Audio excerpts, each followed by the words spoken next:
अब अगर जितनी आना कितने लोग आए हैं? सर आप ड्यूटी आए हैं? मेरी क्यों ड्यूटी नहीं है? मैं शादी में कर रहा हूँ। ये सर नहीं है नहीं वैसे कहूँ मैं ड्यूटी से आया हूँ। ड्यूटी थोड़ी सी बच्चों वाली बात है। पूरा वैसे आ ऐसे आ ड्यूटी में क्या करेगा? कोई पुलिस वाले आएंगे बहुत ज्यादा, वो देखेंगे, वो देखा है व्यवस्था देखने पंडित करेंगे साथ ही।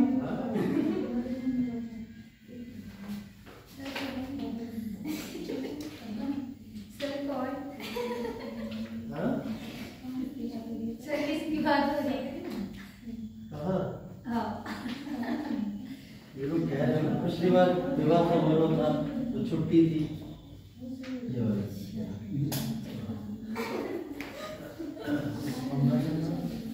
वो चलेगा, वो चलेगा। एक ही स्विच से दोनों कर दिया ना।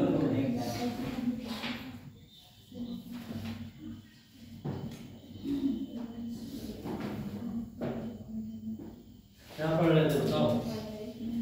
जहांगीर हो गए थे?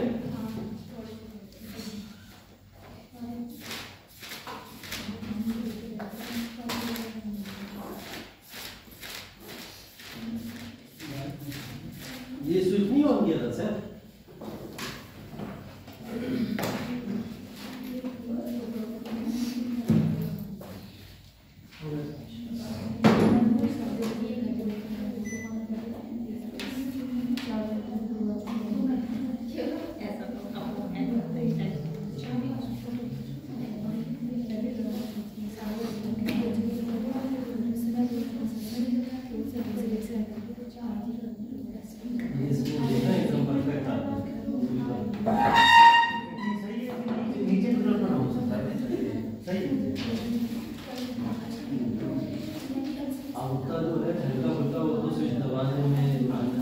आपको केबल नहीं निकलेगी इसी चक्कर में ये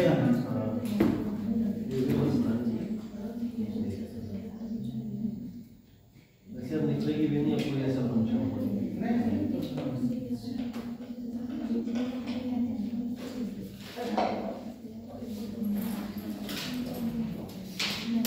चलिए शुरू करते हैं।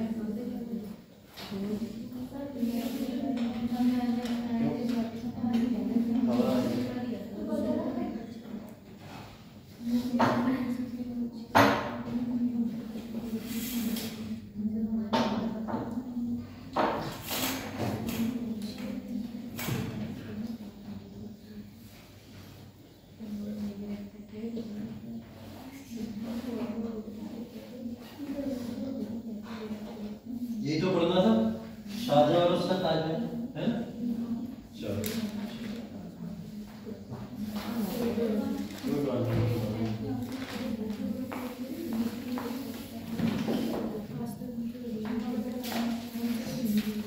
चलिए ये पढ़ते हैं शाहजहां के बारे में। जहांगीर तो हम लोग ने लगभग फिनिश कर लिया था, ठीक है। और एक क्वेश्चन भी दिया था हम लोग को, आई थिंक आप लोगों ने कर लिया हो तो क्लास के बाद चेक करा लेना, उससे रिलेटेड जो भी है। तो जहांगीर के बारे में खत्म होने के बाद में हम लोग ने पढ़ा था कि जहांगीर के दो पुत्रों का वहां पे हम लोग ने उल्लेख किया था। एक का नाम खुर्रम था और एक खुसरो था, ठीक है। तो ये कौन से पुत्र हैं उनके? खुर्रम है, खुर्रम है। खुर्रम को शाहजहां के नाम से जाना जाता, उन्होंने अपने आप को टाइटल दिया था शाहजहां, ठीक है। और वो शाहजहां के टाइटल से 1628 ईस्वी में इस साम्राज्य को गेन करते हैं, ठीक है। जहांगीर से थोड़ा सा ज्यादा इंपॉर्टेंट शाहजहां हो जाता है, क्यों? क्योंकि वास्तुकला के अंदर योगदान अच्छा है, आर्ट एंड कल्चर के फॉर्म में हम लोग इसको थोड़ा सा पढ़ते हैं, तो इस वजह से थोड़ा सा ज्यादा ये इंपॉर्टेंट हो जाता है, ठीक है। तो शाहजहां के साम्राज्य के अंदर और उसके काल के अंदर उन्होंने जो कई सारे कार्य किए, उस कार्य का उल्लेख आज हम लोग को थोड़ा सा पढ़ना है, ठीक है। आपको एक बात पता होनी चाहिए कि शाहजहां के कार्य को और कार्य करने के दौरान इस पूरे के पूरे 30 साल के साम्राज्य को golden age of Mughal empire बोला जाता है, पता है, ठीक है। तो golden age of Mughal empire मतलब स्वर्ण युग बोला जाता है मुगल एम्पायर का। और ये मुगल एम्पायर का स्वर्ण युग कैसे बना इन 30 सालों के अंदर, उसके बारे में पढ़ना है आज। और कोई है? चलो ठीक है, तो इनके बारे में थोड़ा सा ब्रेक देख लेते हैं। विलायत खां वाली बातें बता दी थी मैंने आपको, ठीक है, और जो भी इन्होंने लिखा था, मुमताज महल वाला भी बता दिया था। चलो ये अगला पॉइंट है, इसके ऊपर थोड़ा सा डिस्कस करना है हम लोगों को। तीसरा पॉइंट देखिए इसके अंदर ये लिखा हुआ उत्तर पश्चिम में उज़्बेकों से बल्ख, ये बल्ख वाली जगह को जब्त करने का अभियान इनका असफल रहा और कंधार सफाविद के हाथों हार गया। इसको थोड़ा सा और डिटेल में देख लेते हैं। बल्ख जो जगह है, बल्ख या बदख्शां, दो जगह यहाँ पे हैं बेटा, वो चलेगा, वो उसी के साथ में है, लेकिन हवा नहीं आएगी उससे, हवा नहीं आएगी, इतना तेज नहीं चल। तो बल्ख और बदख्शां दो जगहें हैं, ये दोनों जगहें कहाँ पड़ती हैं? उज़्बेकिस्तान समरकंद के अंदर पड़ती हैं, ठीक है। उज़्बेकिस्तान और समरकंद के इलाके के अंदर आप सोच रहे हो कि शाहजहां पहुंच चुका है। अभी तक हम लोग देखते थे कि मुगल जितने भी शासक थे या मुगल रूलर थे, मैक्सिमम टू मैक्सिमम टेरिटरी क्या थी कि आगे बढ़ने की? अफगानिस्तान बॉर्डर, ठीक है। अफगानिस्तान से आगे कोई नहीं बढ़ता था। अफगानिस्तान को भी इन्होंने अटैक किया था, जिसका एग्जाम्पल यहाँ पे लिखा हुआ है। कंधार में सफाविद के हाथों में जो कंधार गया था वो शाहजहां के हाथों से ही गया था। कंधार, काबुल, ये सब किसकी पहले राजधानी थी?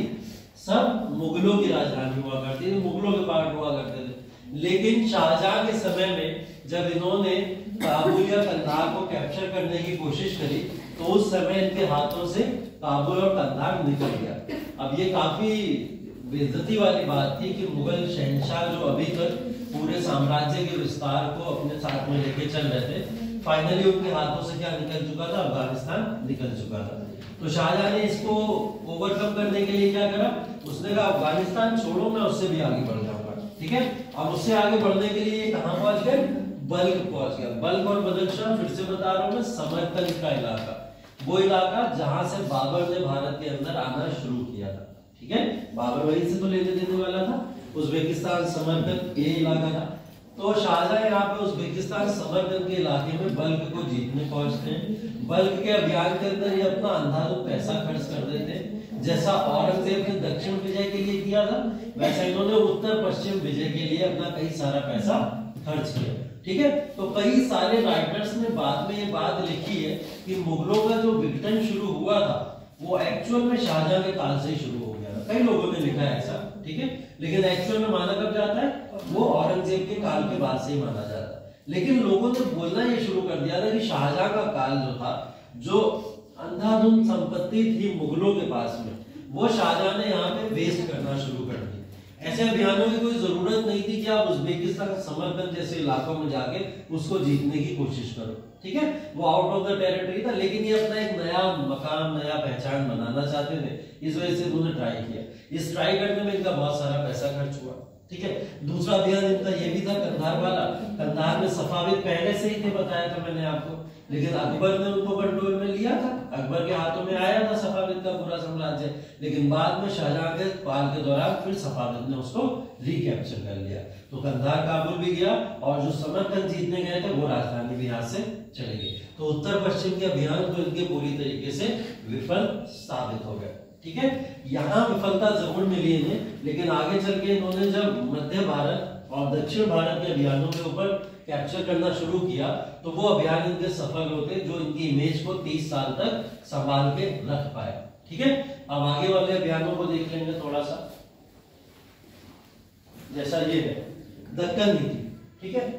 उत्तर पश्चिम के बाद दक्कन नीति की बात करें तो दक्कन नीति में इनको सफलता मिली। जितने भी अभियान इन्होंने दक्कन नीति के लिए किए, दक्कन नीति मतलब साउथ की टेरिटरी को कैप्चर करने के जो भी इनके प्रयास थे, वो प्रयास लगभग सफल हुए, ठीक है। जैसा कि एग्जाम्पल के फॉर्म में दिया हुआ है, अहमदनगर निजाम शाही रहती थी वहां पे, पूरी सल्तनत, पता है आप लोगों को, ठीक है। उसके बारे में हमने पीछे देखा था। तो निजाम शाही डायनेस्टी को, अहमदनगर डायनेस्टी को इन्होंने उठा के अपने साम्राज्य के अंदर मिला दिया था, ठीक है। और ये बहुत बड़ा अचीवमेंट था मुगलों के लिए कि दक्षिण विजय को प्राप्त करना। अभी तक कोई भी शासक दक्षिण विजय ले पाया नहीं ले पाया, ठीक है। हम लोग दिल्ली सल्तनत में जरूर देखते हैं लेकिन हमने अभी तक मुगलों की सल्तनत में ऐसा नहीं देखा कि कोई दक्षिण भारत को भी टच करे। लाइक अकबर के भी दौरान देखें तो अहमदनगर, बीजापुर, गोलकोंडा ये अभी भी स्वतंत्र राज्य थे, ठीक है। लेकिन इसको रिकैप्चर किसने किया आगे? शाहजहां, ठीक है। तो शाहजहां ने अहमदनगर या निजामशाही डायनेस्टी को अपने हाथों में ले लिया, उसने इसको भी जीता, बीजापुर और गोलकोंडा को भी जीत लिया था शाहजहां ने, लेकिन इसको कैप्चर नहीं किया, इसके ऊपर अधिकार उसने नहीं किया, उसने सिर्फ किस पे किया? अहमदनगर में। ऐसा क्यों किया होगा? बीजापुर गोलकोंडा को क्यों छोड़ दिया?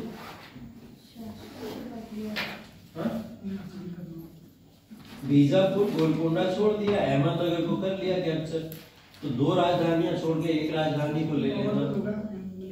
हाँ, मलिक अंबर की वजह से कहा होगा, मलिक अंबर वो पावरफुल होगा, तो मलिक अंबर का तो पूरा का पूरा लेना देना आगे भी इन भी जगहों पे था, अहमदनगर पे भी तो कंट्रोल रखता था। तो फिर आसपास के शासकों का सहयोग, आपस में अच्छा कौन से शासक बचे हैं? कौन बचा होगा? विजयनगर के इनको समर्थन देगा? नहीं देगा ना, तो आसपास में विजयनगर है। दूसरी बात करो, अगर अहमदनगर कैप्चर कर लिया है, और बीदर और बरार की बात करो तो बीदर बरार पहले ही अहमदनगर में मिल चुके थे, तो बीदर बरार अहमदनगर सब तो चला गया, लेकिन फिर भी उसने बीजापुर गोलकोंडा छोड़ दिया जीतने के बाद। टैक्सेशन देता होगा, हाँ, टैक्सेशन आराम से मिल जाता, टैक्सेशन मिल जाता होगा आराम से। देखो शाहजहां क्लेवर भी था, थोड़ा चतुर भी था, चतुरता के लिए भी उसको कुछ रिमार्क्स दिए जाते हैं, और सब मिला के ही स्वर्ण युग बोला जाता है इसको मुगल काल में, ठीक है। कई लोग कंफ्यूज होते हैं ना, स्वर्ण युग अकबर के काल को कहते हैं मुगलों का, नहीं, लेकिन ध्यान रखिएगा ये शाहजहां का काल है जिसको स्वर्ण युग कहा जाता है मुगलों का, ठीक है। बहुत सारे रीजन है, वन ऑफ द रीजन ये भी है, उसको ये बात बहुत अच्छे से पता थी कि अगर मैं ज्यादा पैर फैलाऊंगा तो हो सकता है मेरे अधीन जो राज्य हैं वो भी मेरे हाथों से निकल सकते हैं। मुझे अगर बीजापुर गोलकोंडा लेना होगा तो मेरे कंट्रोल में तो है, मैंने उस पर अधिकार तो कर लिया है, जब मुझे लगेगा मैं इतना पावरफुल अपनी सेना को वहां पे बैठा सकता हूँ तब मैं उसको अपने अधिकार क्षेत्र में ले लूंगा। अभी उसने इसको अपने अधिकार क्षेत्र में इसलिए नहीं मिलाया क्योंकि उसका साम्राज्य बहुत बड़ा हो जाता, और इतने बड़े साम्राज्य को संभालने के लिए उतनी बड़ी सेना चाहिए और उतना ही खर्चा लगाना पड़ता, तो उसने बीजापुर गोलकोंडा को जानबूझ के छोड़ दिया, बोले अभी हमको इसकी कोई जरूरत नहीं है, जब हमको लगेगा स्ट्रेटेजिकली हमको इसकी जरूरत है तब हम इसको अपने साम्राज्य में मिलाएंगे, ठीक है। और ये क्लेवरनेस और शासकों में नहीं देखोगे आप, अगर उन्होंने जीता तो उसको क्या करा, कैप्चर करके अपने साम्राज्य में मिला लिया, और उसकी वजह से क्या हुआ, उनको इकोनॉमिक लॉसेस बाद में देखने को मिलते थे। आप कोई भी साम्राज्य पे अगर शासन करोगे तो वहां की जनता को भी पालना पोषना आप ही की जिम्मेदारी है, इकोनॉमिक जितने भी एक्सपेंडिचर है वो सारे के सारे कौन करेगा, आप ही तो करोगे, जो भी वहां पे शासक हो।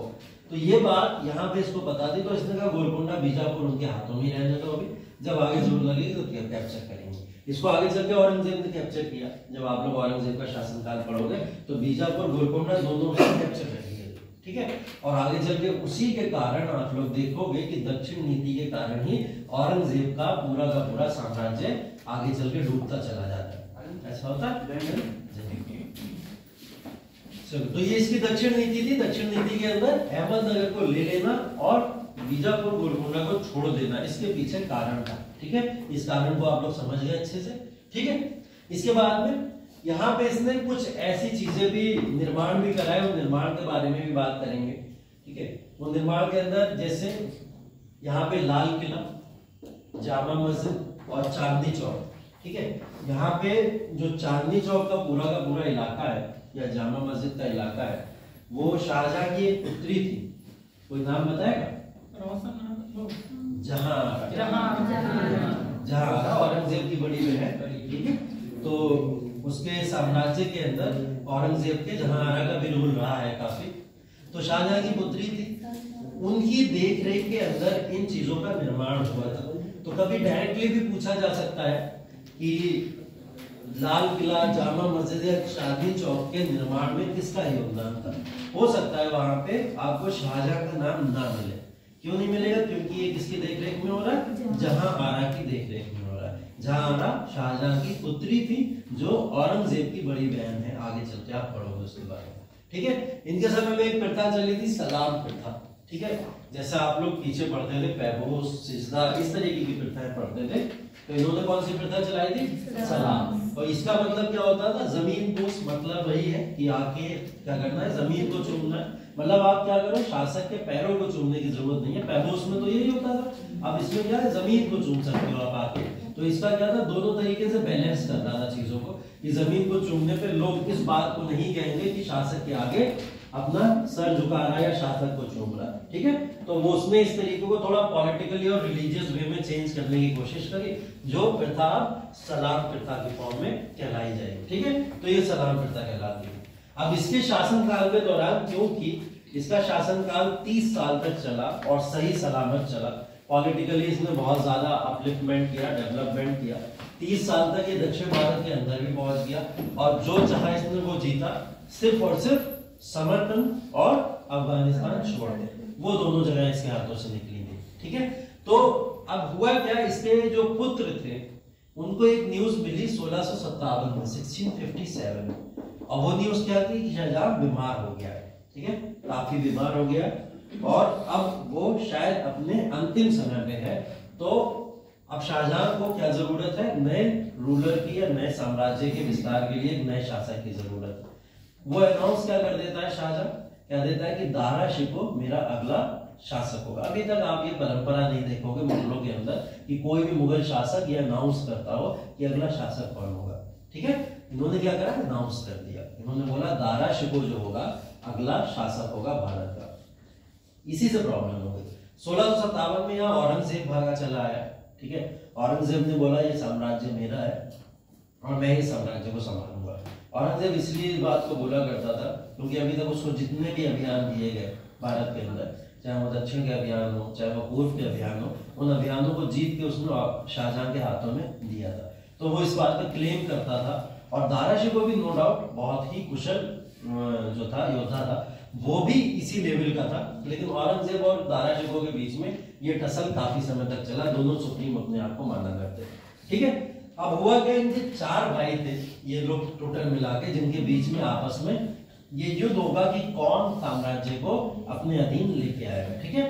तो ये 4 भाई कौन कौन से, एक तो औरंगजेब स्वयं है, एक दारा शिकोह है, तीसरे मुराद है और चौथा शाह शुजा है, ठीक है। तो ये 4 भाई हैं और उन 4 भाइयों के बीच में क्या होगा, एक 4 साल का युद्ध का वर्णन दिया गया और इस युद्ध के वर्णन को किया है टेवेनियर ने, ठीक है।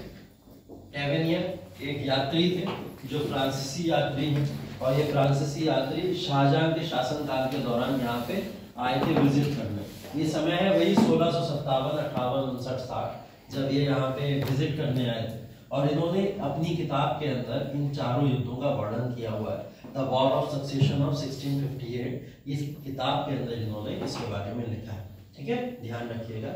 और बर्नियर जो थे वो एक फिजिशियन थे, मतलब डॉक्टर के फॉर्म में आए थे यहाँ पे। और फिजिशियन मतलब ये हुआ करता था पहले के जमाने में कि जो बड़े बड़े उपाधि प्राप्त डॉक्टर, सर्जन या इस तरीके के जो लोग भी हुआ करते थे, राइटर्स या पोइट्स वगैरह, वो पूरी दुनिया में घूमा करते थे, ठीक है, ट्रैवल किया करते थे। ये ट्रैवलर होते कौन थे, ये वही लोग हुआ करते थे जो अपनी ख्याति को दूसरे देशों तक पहुंचाने की कोशिश किया करते थे। पहले इंस्टाग्राम, व्हाट्सएप, फेसबुक तो था नहीं कि आईडी बनवा ली और उस पर ब्लू टिक लगवा लिया और चारों तरफ पॉपुलर हो गया, नहीं होता था ना ऐसा। अब क्या होता, पहले क्या होता था, पहले लोगों को स्वयं ये काम करना पड़ता था कि ये कार्य करने के लिए निकला करते थे घर से और लोगों तक अपनी बात पहुंचाया करते थे कि हाँ हम कुछ हैं, और उसका आगे चल के इनको रिजल्ट भी मिलता था। इतनी ख्याति प्राप्त इतिहास के अंदर इन लोगों को जो नाम मिला है वो इसी वजह से मिला है, ठीक है। वरना क्या फर्क पड़ता कि अपने शहर के अंदर लिख रहे हैं, घूम रहे हैं, फिर रहे हैं, चलता रहता है हिसाब किताब। लेकिन ये लोग क्या करते थे, ख्याति प्राप्त करने के लिए विदेशों में यात्राएं किया करते थे। उसी विदेशी यात्री में 2 यात्री बर्नियर और टेवेनियर भारत के अंदर आए, फ्रांसीसी यात्री थे। शाहजहां के काल के दौरान इंपॉर्टेंस इनकी ये है कि बर्नियर जो थे वो एक फिजिशियन थे जिन्होंने शाहजहां का इलाज भी किया कुछ समय तक, ठीक है। और जो टेवेनियर है, इन्होंने ये चारों संघर्ष देखे थे शाहजहां के पुत्रों के बीच के, और उस संघर्ष को इन्होंने यहाँ पे अपनी एक बुक है the war of succession of 1658, इसके अंदर पूरा का पूरा वर्णन किया हुआ है, ठीक है। इन 4 युद्धों को देख लीजिए, बहुत इंपॉर्टेंट है। यहीं से 20 से क्वेश्चन आपका पूछ लिया जाता है कई बार, ठीक है। 4 लड़ाइयां हैं। पहली है बहादुरगढ़ की लड़ाई, फिर है धर्मत की लड़ाई, फिर है सामूगढ़ की लड़ाई और फिर है देवराय। ठीक है, ये 4 लड़ाइयां हैं। इन 4 लड़ाइयों के बारे में बस हमको पता होना क्या जरूरी है। 1658 में चारों लड़ाइयां हुई है। ये लड़ाइयां आ जाती हैं आपको क्रोनोलॉजिकली अरेंज करने के लिए। ठीक है, कि पहले कौन सी हुई, बाद में कौन सी हुई। हो सकता है ये ऊपर लिख देगा, ये नीचे लिख देगा और अरेंज करने के लिए आ जाएगा। तो आपको अरेंजिंग के दौरान ध्यान रखना है कि इसका टाइम पीरियड एक फेब में हो रही है, एक अप्रैल में, एक मई में और एक जुलाई में। ठीक है, ये भी पूछेगा कौन सी ऐसी लड़ाई थी जिसने औरंगजेब को अगला शासक नियुक्त कर दिया था। ठीक है, तो वो अंतिम लड़ाई नहीं थी, ये भी ध्यान रखिएगा। वो लड़ाई पहले ही हो चुकी है जिसने औरंगजेब को नियुक्त कर दिया था। अब इन लड़ाइयों के बारे में थोड़ा थोड़ा समझ लेते हैं जिससे आपको एक बात समझ आ जाएगी। बहादुरगढ़ की लड़ाई है ये फेब में 1658 में पहली बार हुई, जब इन 4 भाइयों के बीच में आपसी स्ट्रगल हो रहे थे। ठीक है, कि कौन शासन करेगा। इसके अंदर एक नाम आप लोग देखा, सुलेमान शिको और जयसिंह। सुलेमान शिको और जयसिंह एक टीम में है और लड़ाई किसके साथ हो रही है? शाह शुजा। शाह शुजा कौन है? शाहजहां का पुत्र है। और जयसिंह कौन है? ये उस समय मेवाड़ के राजा थे। ठीक, ये कौन है? सुलेमान शिको। सुलेमान शिको दारा शिको का बेटा है। ठीक है, मतलब ये कौन हो गया? शाहजहां का पोता हो गया। ठीक है, किसकी तरफ से लड़ेगा? दारा शिको की तरफ से लड़ेगा। एक्चुअल में यहाँ दारा शिको होना चाहिए था, लेकिन उसने अपने बेटे पे भरोसा किया दारा शिको ने और बोला सुलेमान शिको मेरी जगह जाएगा और इस लड़ाई को लड़ेगा। तो सुलेमान शिको अपने चाचा के अगेंस्ट में लड़ रहा है। यहाँ 2 भाइयों की लड़ाई नहीं है, चाचा और भतीजे की लड़ाई है। ठीक है, और ये जो भतीजा है ये एक्चुअल में है कौन? दारा शिको का पुत्र है। ठीक है, तो सुलेमान शिको और जयसिंह एक टीम में है वर्सेस किसके हैं? शाह शुजा। शाह शुजा पहला ही बैटल हार जाते हैं। कौन जीतता है यहाँ पे? सुलेमान शिको। सुलेमान शिको ये लड़ाई जीत के इस लड़ाइयों से पीछे हट जाते हैं और पूरा अपना राजभार किसके हाथों में दे देते हैं? दारा शिको के हाथों में। कहते हैं मेरा जो कार्य था पिताजी आपने जो मुझे दिया, मैंने वो लड़ाई जीत के पूरा कर दिया। तो ये आगे चल के किसके हाथों में दे देते हैं पूरा कारोबार? सब लोग करो, आप ही करो। ठीक है, अब ये दारा शिको के हाथ में आ जाता है। बहादुरगढ़ की लड़ाई सुलेमान शिको और जयसिंह जीत जाते हैं, शाह शुजा हार जाते हैं। शाह शुजा का चैप्टर यहीं से खत्म। ठीक है, मतलब एक भाई यहाँ से चला जाता है साइड में। ठीक है, उसके बाद में अगली लड़ाई आती है धर्मत की लड़ाई। ठीक है, धर्मत की लड़ाई उसके बाद में आती है। धर्मत की लड़ाई देखिए किस किस के बीच में।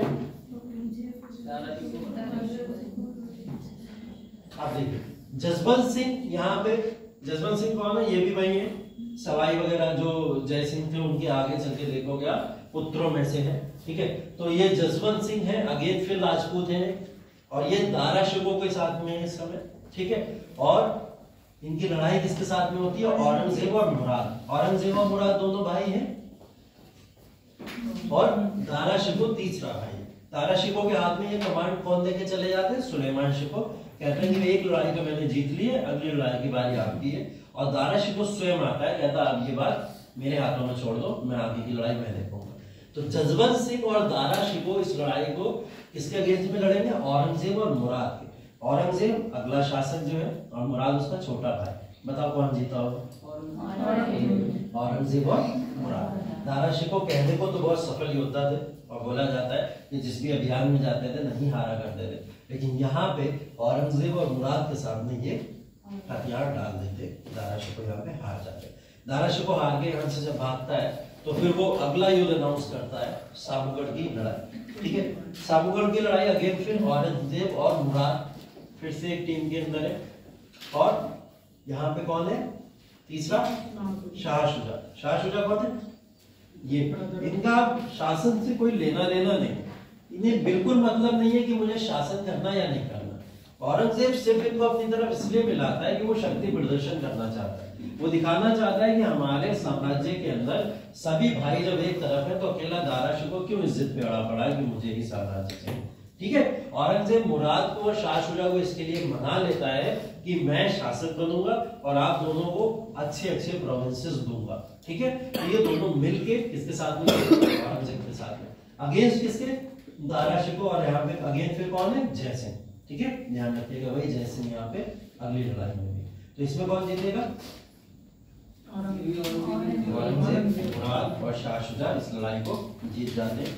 और जब इस लड़ाई को जीते हैं, यही लड़ाई निर्णायक लड़ाई होती है। पूछा जाता है कि औरंगजेब को साम्राज्य कौन सी लड़ाई के बाद मिला था, तो सामूगढ़ की लड़ाई के बाद में औरंगजेब को साम्राज्य मिल गया था। इसने अपने आप को यहीं पे रूलर अनाउंस कर दिया और जाके शाहजहां को पकड़ा, कैद करा और जेल खाने में डाल दिया। ठीक है, तो यहीं से सामूगढ़ की लड़ाई के बाद से औरंगजेब अपने आप को बादशाह नियुक्त कर देता है। अपने आप को उपाधि क्या देता है? आलमगीर की। ठीक है, आलमगीर का मतलब क्या होता है? Conqueror of the world, conqueror of the world, conqueror of the world, हाँ कह सकते हो, या विश्व विजेता। ठीक है, विश्व विजेता कह सकते हो, कन्करर ऑफ द वर्ल्ड भी कह सकते हो। दारा शिकोह यहाँ पे भी हार नहीं मानता है, मतलब हारा हुआ तो है, लेकिन फिर वो एक बार अटेम्प्ट करेगा, एक प्रयास और करेगा। वो प्रयास देवराय की लड़ाई के अंदर होता है। ठीक है, इसको ख्वाजा की लड़ाई भी कहते हैं। ठीक है, ख्वाजा की लड़ाई या देवराय की लड़ाई बोला जाता है। ये जुलाई में होती है 1658 में, जब औरंगजेब की आर्मी दारा शिकोह की आर्मी के साथ में यहाँ पे भिड़ती है। यहाँ अगेन फिर दारा शिकोह एक बार फिर हार जाता है, औरंगजेब जीत जाता है यहाँ पे। अब इसका निर्णय क्या होता है? निर्णय ये होता है कि औरंगजेब दारा शिकोह को पकड़वा के ईश निंदा के आरोप में उसको फांसी की सजा सुना देता है। ठीक है, तो ईश निंदा के आरोप में दारा शिकोह की यहाँ पे हत्या कर दी जाती है। ईश निंदा या ब्लास्फेमी जो है एक ऐसा टॉपिक है जो बहुत सालों से चर्चाओं में है, न्यूज में। ठीक है, और ये जो कानून है, इस कानून को लेकर भारत के अंदर चर्चाएं बहुत आम हो गई। जब हम लोग ने पिछले 1-2 सालों के अंदर कई सारे ऐसे केसेस देखे, जिन केसेस के अंदर एक दूसरे के धर्मों के ऊपर लोग आरोप लगाते हैं या आरोप लगा के कुछ ऐसी वाक्यों का वर्णन करते हैं, तो क्या वो ईश निंदा के कानून में आता है या नहीं आता है, या भारत का ईश निंदा का कानून क्या है? क्योंकि ऐसे कानून को लेकर भी पिछले ही साल पाकिस्तान के अंदर हम लोग ने बहुत हलचल देखी थी। ठीक है, जब नवाज शरीफ वाला केस वेस हुआ था, ये सब चीजें हुई थी, परवेज मुशर्रफ वाला भी केस इसी को लेकर हुआ था, तो उसकी झलक भारत के अंदर भी आके दिखी थी और ये न्यूज में काफी रहा था। ब्लास्फेमी, पिछले साल ब्लास्फेमी पे कोई भी क्वेश्चन नहीं पूछा गया, पिछले साल बहुत न्यूज में था। यूपीएससी का काम क्या होता है? जब आग में घी डला हो और वो आग ठंडी हो जाए तो एक बार फिर से उसको चिंगारी दे दो। ठीक है, तो क्या करता है, 1 साल बाद जब मामला ठंडा हो जाता है तब उससे रिलेटेड क्वेश्चन पूछता है। ब्लास्फेमी कानून क्या है हमारे यहाँ पे, ईश निंदा से रिलेटेड क्या कानून है, भारत के पर्सपेक्टिव में इसको जरूर पढ़ लीजिएगा। ठीक है, क्योंकि भारत के पर्सपेक्टिव में हर तरीके की ईश निंदा की बात की गई है। आप किसके बारे में क्या बोल सकते हो, नहीं बोल सकते हो, क्या लिमिटेशंस है, क्योंकि फंडामेंटल राइट के यूज करके हम लोग हर तरीके की बातों का जिक्र कर सकते हैं, ये हमारे पास है। ठीक है, लेकिन हमारे पास में रिलीजियस फ्रीडम के नाम पे भी कुछ चीज है और उसके नाम पे ऑब्लिगेशंस भी हैं बहुत सारे, कि आप किस सीमा तक अपने फंडामेंटल राइट्स को यूज करो। ठीक है, तो ये दोनों धर्मों के बीच में एक संवाद को और ज्यादा अच्छे से क्लियर करने के लिए इस निंदा कानून को बनाया गया था कि कोई किसी के रिलीजियस मैटर में ना कूदे, इस वजह से बनाया गया था। इसको आप पढ़िएगा जरूर, यहाँ पे टॉपिक आया था तो मैंने आपको बता दिया। ईश निंदा के आरोप में ही औरंगजेब ने दारा शिकोह को यहाँ पे फांसी दी। ठीक है, ध्यान रखिएगा। इससे पहले और भी चीजें हुई हैं, कई सारे मुगलों ने ऐसी फांसियां दी हैं, लेकिन सबसे पॉपुलर फांसी यही थी क्योंकि दारा शिकोह एक सूफी संत जो है और सूफी परंपरा जो है उस परंपरा का मानने वाला था। ठीक है, कादिरिया सिलसिला एक सिलसिला पढ़ोगे आप, जब आप सूफी परंपरा पढ़ोगे हाँ, तो उस कादिरिया सिलसिले के पूरे आप जब पढ़ोगे उनको, तो उन परंपरा में मानने वाला कौन था? दारा शिकोह था। ठीक है, और उस कादिरिया सिलसिले का जो लेना देना वो आज के समय में भी चलता चला आया है और लोग उसको आज भी फॉलो करते हैं। लेकिन दारा शिकोह ने ऐसी क्या ईश निंदा कर दी जिसकी वजह से उसने उसको फांसी दे दी। ठीक है, क्योंकि औरंगजेब भी एक सिलसिले को मानता था। ठीक है, कौन सा सिलसिले को मानता था? सोहरावर्दी सिलसिला जो था उस सिलसिले को औरंगजेब भी मानता था, लेकिन इस सिलसिले का मानना क्या होता था? ईश्वर ही सर्वोपरि है, उसके अलावा आप किसी के भी चाहे रिलीजियस गुरुज हो कुछ भी हो उनको आप इतना फेवर नहीं करोगे, ना उनको ऐसी मान्यताएं दोगे। ठीक है, तो इस तरीके से लिमिटेशन ऑब्लिगेशन लगाता था। दारा शिकोह का क्या था? दारा शिकोह ऐसे परंपरा से लेने देने वाला था कि कादिरिया सिलसिला का मतलब कि अपने जो गुरुज होते हैं या फिर अपने जो भी आपके सूफीज होते हैं, संत होते हैं, उनकी जो है तारीफें बहुत किया करते हैं, और उस तारीफों के फॉर्म में इन चीजों को भी कभी कभी भूल जाते हैं कि ईश्वर से तुलना गलत है। ठीक है, तो इस वजह से औरंगजेब ने यही आरोप लगा के दारा शिकोह को यहाँ पे फांसी दी। ठीक है, तो ये कॉन्सेप्ट आप लोग सूफी सल्तनत के अंदर पढ़ोगे जब पढ़ोगे सूफी परंपरा के बारे में। ठीक है, अंत में औरंगजेब यहाँ पे विजयी होकर इस पूरे साम्राज्य को ले लेता है। ये लड़ाई बहुत इंपॉर्टेंट है, सामगढ़ की लड़ाई। इसी लड़ाई के अंतर्गत इनको साम्राज्य की प्राप्ति होती है। ठीक है, औरंगजेब के हाथों में रूल आता है, लेकिन उससे पहले भी शाहजहां को जब ये कैद करते हैं और कैद करके जेल में डालते हैं, कैद खाने में डालते हैं, तो इनकी काफी ज्यादा आलोचनाएं होती हैं। आलोचनाओं के बाद में भी औरंगजेब इस बात को मानने को तैयार नहीं होता। वो औरंगजेब शाहजहां को कैद करके कैद खाने में डालने के कई सारे क्लैरिफिकेशन देता है। वो क्लैरिफिकेशन क्या होते हैं? वो क्लैरिफिकेशन ये होता है कि इसने वास्तुकला के अंदर इतना पैसा बर्बाद कर दिया शाहजहां ने कि कभी ताजमहल बनवा रहा है ना, कभी मस्जिदें बनवा रहा है, कभी वास्तुकला के नाम पे कुछ भी बनवा रहा है, और उससे क्या हो रहा है, जनता का दिया हुआ पैसा जो टैक्सेशन का है वो सारा का सारा बर्बाद हो रहा है, मुगलों की आर्थिकी कमजोर हो रही है। ये इसने पूरी तरीके से क्लैरिफिकेशन दिया, और इसी वजह से शाहजहां को अब शासन करने का कोई अधिकार नहीं है। ठीक है, और यही कहते हुए उसने उसको जेल में डाल दिया, और जेल में भी ऐसे डाला था जहां से ताजमहल के लिए उसने एक खिड़की खोल दी थी, और उस खिड़की में से ताजमहल दिखता रहता सामने से। ठीक है, कि मतलब जब याद आए तो मैं मुमताज की ज्यादा बहुत आशिकी की है ना, याद आए खिड़की खोलना और सामने देखते रहना। शाहजहां जब तक मर नहीं गया वो खिड़की खोल के बैठ के वही देखा करता था। ठीक है, तो ये पनिशमेंट दी थी उसको कि बहुत शौक था ताजमहल बनवाने का, क्योंकि बोला जाता है ताजमहल बनवाने में 1/3 ऑफ इकोनॉमी मुगलों की बर्बाद हो गई सिर्फ ताजमहल बनवाने में। तो उसने बोला ठीक है देखो निहारो बैठ के ताजमहल। ठीक है, तो उसने उसी जेल में रखा था जहां से ताजमहल साफ सुथरा करता था। आगे चल के औरंगजेब ने भी एक ताजमहल बनवाया। ठीक है, और अगेन फिर वही किसका चक्कर, ठीक है, तो ये भी उसी चक्कर में फंस गए। चलो वास्तुकला इनकी देख लेते हैं थोड़ी बहुत। वास्तुकला के अंदर पता ही है ताजमहल के बारे में आपको। मोती मस्जिद की बात हो रही है यहाँ। मोती मस्जिद जो पूरी तरह से सफेद संगमरमर से बनी हुई है। ठीक है, सफेद संगमरमर बोला जाता था सबसे प्रीशियस स्टोन का फॉर्म होता है ये। ठीक है, और सबसे कीमती स्टोन की फॉर्म है सफेद संगमरमर। मतलब अगर कोहिनूर के हीरे के बाद में सबसे ज्यादा पॉपुलैरिटी किसी की थी वो संगमरमर की थी भारत के अंदर। ठीक है, तो इसने पूरी मोती मस्जिद उससे बनवाई थी। ठीक है, शीश महल और मुस्तामान बुर्ज ये भी दोनों उसी से रिलेटेड है। बुर्ज का मतलब एक ऐसा इसने फोर्ट टाइप का बनवाया था वहीं पे, तो इस फोर्ट के बारे में भी है। ये सारी की सारी चीजें कहाँ मिलेंगी आपको? आगरा के अंदर ही है। ठीक है, तो आगरा के अंदर देखने को मिलती है। अगेन फिर यहाँ पे जहांआरा का योगदान है। जहांआरा ने इनके डेवलपमेंट के अंदर अपना पूरा का पूरा योगदान दिया। ठीक है, दिल्ली में रंग में है दीवाने आम और दीवाने खास के साथ लाल किला का भी निर्माण इनके समय में हुआ। ठीक है, दिल्ली में रंग महल, लाल किला, दीवाने आम और दीवाने खास। दीवाने आम और दीवाने खास तो हमने अकबर के समयकाल के भी दौरान देखा।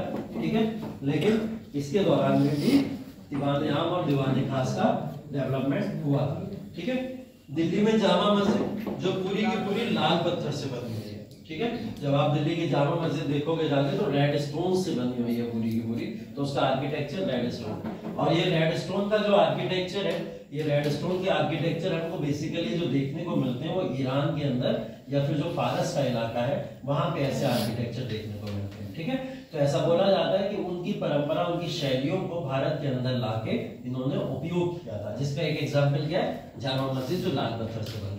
लाहौर में शालीमार बाग। ठीक है, और शाहजहानाबाद शहर।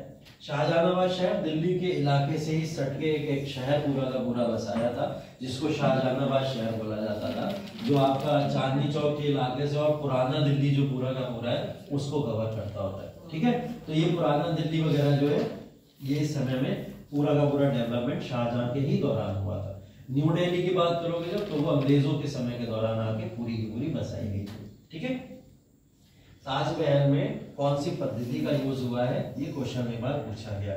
इस क्वेश्चन से इसका इसी पत्थर के बारे में हम लोग अभी एक बार पीछे भी पढ़े थे। किसके शासनकाल में? अकबर के शासनकाल में या जहांगीर के शासनकाल में? हमने जहांगीर के शासनकाल में पेट्रा ड्यूरा का पत्थर की प्रणाली या पद्धति को पढ़ा था क्या होती थी, ये दीवार के ऊपर आकृति को जो बनाया जाता था, उकेर के बनाया जाता था, तो उसी को ये पद्धति बोलते थे। और इस पद्धति का इन्होंने अपने ताजमहल के अंदर निर्माण करवाया। ठीक है, तो देखिए शाहजहां से रिलेटेड जितने भी पॉलिटिकल चीजें हो सकती हैं या वास्तुकला से रिलेटेड जो चीजें हैं वो अप्रॉक्स लगभग यही है। ठीक है, लेकिन एक क्वेश्चन बार बार बनता है, जैसे मैंने स्टार्टिंग में ही क्लास में आगे बोला कि शाहजहां का जो शासनकाल था वो गोल्डन एज ऑफ मुगल कहलाता है। इस बात से कई सारे राइटर्स सहमत भी हैं और कई सारे राइटर्स असहमत भी हैं। तो कुछ लोग सहमति दिखा रहे हैं और कुछ लोग असहमति दिखा रहे हैं। कुछ लोगों का कहना है नहीं, ये गोल्डन एज था, स्वर्ण युग नहीं कहलाएगा। हाँ, और कुछ लोग कहते थे कि ये स्वर्ण युग है। ठीक है, तो प्रथम कौन सा था? गुप्ता का। ठीक है, ध्यान रखिएगा, इसको द्वितीय स्वर्ण युग के नाम से जाना जाता था। तो ये क्यों कहलाता था स्वर्ण युग, इसके पीछे क्या कारण था? अगर इतनी सब चीजें पढ़ने के बाद आपको कुछ कारण भी पता चले हो तो बताइए, क्यों कहलाता था ये स्वर्ण युग? बताओ।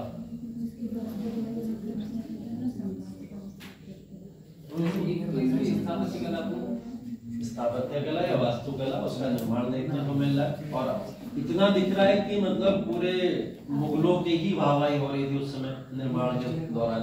तो हाँ, कह सकते हो आप कि इस समय, जैसे अभी प्रेजेंट टाइम में एक एग्जांपल दूं आपको अगर मैं, तो अगर आप लोग देखोगे तो यूपी के अंदर कुछ सालों से लगातार गवर्नमेंट बदलती रही है, और उस बदलती हुई गवर्नमेंट के अंदर एक गवर्नमेंट आई थी मायावती की गवर्नमेंट। मायावती की गवर्नमेंट ने क्या करा था? डेवलपमेंट बहुत कराया, स्ट्रक्चर बहुत बनवाया। ठीक है, मायावती की गवर्नमेंट ने, अगर आप लखनऊ के अंदर जाकर देखोगे तो आपको पूरा का पूरा लखनऊ पत्थर नुमा दिखता है। मतलब उसने इतना पत्थर लगवाया है लखनऊ के अंदर कि वहां पे हर जगह आपको स्टोन से बनी हुई बहुत सारी चीजें देखने को मिल जाती है। ठीक है, तो इसको लेके कई लोगों ने क्या करा, उसको क्रिटिसाइज भी किया है, कई लोगों ने क्रिटिसाइज भी किया है, और कई सारे लोगों ने ये भी बोला है कि ये बदलते हुए युग का एक एग्जाम्पल। ठीक है, तो क्रिटिसाइज जिन लोगों ने किया है उन लोगों ने ये बोला है कि इसने अपना पैसा इसके ऊपर बर्बाद कर दिया पूरा का पूरा, इस वजह से अगला इलेक्शन मायावती हार गई। कारण ये बताया जाता था ना कि पत्थरों पर सारा पैसा खर्च कर दिया। दूसरे लोग जो फेवर करते हैं वो लोग कहते हैं यही मॉडर्नाइज होने का टाइम था उत्तर प्रदेश का, कि उत्तर प्रदेश अगर मॉडर्नाइज हुआ है या उत्तर प्रदेश आज के समय में जो चमक दमक दिखती है वो शायद मायावती के शासनकाल की वजह से दिखती है। ठीक है, कुछ लोगों ने ऐसा बोला। तो इसी को कंपेयर कर लो आप शाहजहां के काल के दौरान। कुछ लोगों का मानना यह था कि हाँ, जो डेवलपमेंट कराया उसकी वजह से अब भारत दिखने लगा है, बिल्डिंग्स दिखती हैं, मॉन्यूमेंट्स दिखते हैं नए नए, और इतने बड़े बड़े स्ट्रक्चर दिखते हैं, मॉडर्न फॉर्म दिखता है जो दूसरे विदेशों में भी दिखा करता था। ठीक है, और दूसरे लोगों ने क्या बोला, नहीं इसके ऊपर इसने अपना सारा पैसा बर्बाद कर दिया जिसकी वजह से आगे की इकोनॉमिक लाइफ बर्बाद हो गई, ऐसा बोला जाता है। तो इसको कंपैरिजन करने के लिए आप लोग ऐसे समझ सकते हैं। तो एक तो इनका ये एग्जाम्पल दे सकते हैं कि इन्होंने वास्तुकला स्थापत्य कला के ऊपर काफी ज्यादा पैसा लगाया जिसकी वजह से इतनी चमक धमक हुई कि लोगों ने इसको गोल्डन एज कहना शुरू कर दिया। क्या सिर्फ यही कारण था और भी कोई कारण था? और क्या कारण हो सकता है? जहांगीर के कारण। चलो वो तो ठीक है, हम लोग शाहजहां की बात अगर सिर्फ करें कि गोल्डन एज तो हम शाहजहां को कह रहे हैं, तो शाहजहां के काल के अंदर ऐसा क्या है? हाँ सनी, कुछ बोलना चाह? नहीं पता। तो यहाँ पर विद्वान भी हुए थे, विद्वान हुए थे, और उनका विलायत का विद्वानों का भी युग बोला जाता है। ठीक है, चलो एक ये भी बात लेंगे बात। जैसे अकबर के काल के दौरान हम लोग नवरत्नों को पढ़ते हैं, वैसे इनके काल के दौरान कुछ विद्वानों को भी पढ़ते हैं। उन विद्वानों के एग्जाम्पल भी अभी मैं आपको कई सारे दे दूंगा। ठीक है, तो जैसे दो एग्जाम्पल तो यही है, दारा शिको है, ठीक है, या फिर विलायत खां है, या एक है वसीम शाह करके हैं, उनका भी योगदान उनकी किताबों को लिखने में बहुत ज़्यादा था। और कुछ चित्रकार भी इनके समय में हुए, ठीक है, पेंटर्स वगैरह हुए। वास्तुकला को निर्माण करने वाले लोग भी हुए, जैसे ईशा खां एक व्यक्ति था, ईशा खां का वास्तुकला में निर्माण बहुत ज्यादा हुआ। ठीक है, कौन है ईशा खां? ताजमहल को पूरा का पूरा स्ट्रक्चर देने वाला व्यक्ति। ठीक है, ऐसे कई सारे लोग इनके दरबार में हुए, तो कह सकते हैं। और कोई? हाँ, सोच लो, ध्यान अध्ययन कर लो किसी चीज का। आते कोई नहीं सो रहे हो क्या? नींद में हो? इसके ऊपर? मयूर सिंहासन लेकर इसका कोई हीरो लगाया था। मयूर सिंहासन बनवाया, पीकॉक थ्रोन बनवाया था जो, उसके ऊपर इन्होंने कोई हीरा लगवाया था। अच्छा ठीक है, चलो ठीक है, कह सकते हैं। और उंगली कैप्चर करा वो कर सकते हैं। हाँ, उंगली कैप्चर कर लीजिए। उंगली कैप्चर कर लिया था। उंगली कैप्चर कर लिया था। इवन कैप्चरिंग में अगर आप जाओगे तो कैप्चरिंग में दक्षिण भारत की विजय भी दिखती है हमको। जीता तो सभी था ना, भले से उसके ऊपर अधिकार ना किया बीजापुर गोलकोंडा के ऊपर, लेकिन जीता तो सभी। ठीक है, तो जीतने के मुताबिक अगर हम लोग देखें तो अहमदनगर, बीजापुर, गोलकोंडा इन सबको जीतने के बाद भी इनको इसका एक क्रेडिट मिल जाता है। यहाँ चलो ठीक है, आपको स्वर्ण मान लेते हैं। अब देखो आंसर जब आएगा लिखने को तो पता क्वेश्चन क्या पूछा जाएगा? क्वेश्चन पूछा जाएगा कि शाहजहां का युग जो है, ये मैं इसके अंदर क्वेश्चन पूछा जा सकता है, शाहजहां का युग है जो वो स्वर्ण युग कहलाता है, इसकी समीक्षा कीजिए। और जब समीक्षा करने को आती है तो आपको पॉजिटिव और नेगेटिव दोनों पहलुओं को ध्यान में रखना पड़ता है। और समीक्षा करते दौरान आपको पॉजिटिव पहलुओं को पहले लिखना होता है और नकारात्मक पहलुओं को बाद में लिखना होता है, फिर उसको कुछ बैलेंस भी करना होता है। ऐसे ही होता है एग्जाम। ठीक है, तो इसका एग्जाम्पल देखो, पूरे के पूरे क्वेश्चन के फॉर्म में इसको दिखाया गया है। स्वर्ण युग है, उसके पक्ष की अगर हम लोग बात करें तो पक्ष और विपक्ष दोनों चीजें यहाँ पे देखने को मिलेंगी। पहले पक्ष ही देख लेते हैं कि golden era of Mughal empire ये क्यों कहा जाता है, इसको इसकी पूरी की पूरी संज्ञा क्यों दी गई। ठीक है, स्लाइड ऊपर कर देना। ऊपर ऐसे ये देखो क्या देखोगे? देखो इतिहासकारों के नाम है, कुछ याद कर लो, कौन फेवर करता है कौन अपोज करता है। ठीक है, इसके अंदर कुछ इतिहासकार हैं जैसे एलिफिस्टन है, वर्नियर है, मेनोकी है, लेनपूल और हंटर। ये जैसे जो भी इतिहासकार हैं इन्होंने शाहजहां के शासनकाल को स्वीकार किया है कि ये स्वर्ण युग था। ठीक है, ऐसे आपको देना पड़ेंगे एग्जाम्पल। आपके हिसाब से नहीं है स्वर्ण युग, आपके हिसाब से स्वर्ण युग हाँ या ना में नहीं जाएगा। किसके हिसाब से जाएगा? इतिहासकारों के हिसाब से जाएगा। तो कुछ इतिहासकारों का आपको यहाँ पे एग्जाम्पल देना पड़ेगा। तो इन लोगों के अकॉर्डिंग ये है, लेकिन हमारे एक इतिहासकार भारत के बहुत पॉपुलर है, कौन? वीए स्मिथ। ठीक है, और वीए स्मिथ के अकॉर्डिंग बोला गया है कि उन्होंने इसको स्वर्ण युग नहीं माना, और स्वर्ण युग ना मानने के पीछे कई सारे कारण उन्होंने गिनाए हैं। तो जिन लोगों ने स्वर्ण युग माना है उन्होंने क्यों माना है, जिन्होंने नहीं माना उन्होंने क्यों नहीं माना है, इस बात को आप लोग जरूर यहाँ पे नोट करते चलिएगा। एक एक करके सारी चीजों को पढ़ते चलेंगे। नाम पहले नोट कर लीजिए, एलिफिस्टन का, वर्नियर का, मेनोकी का, लेनपूल का और हंटर।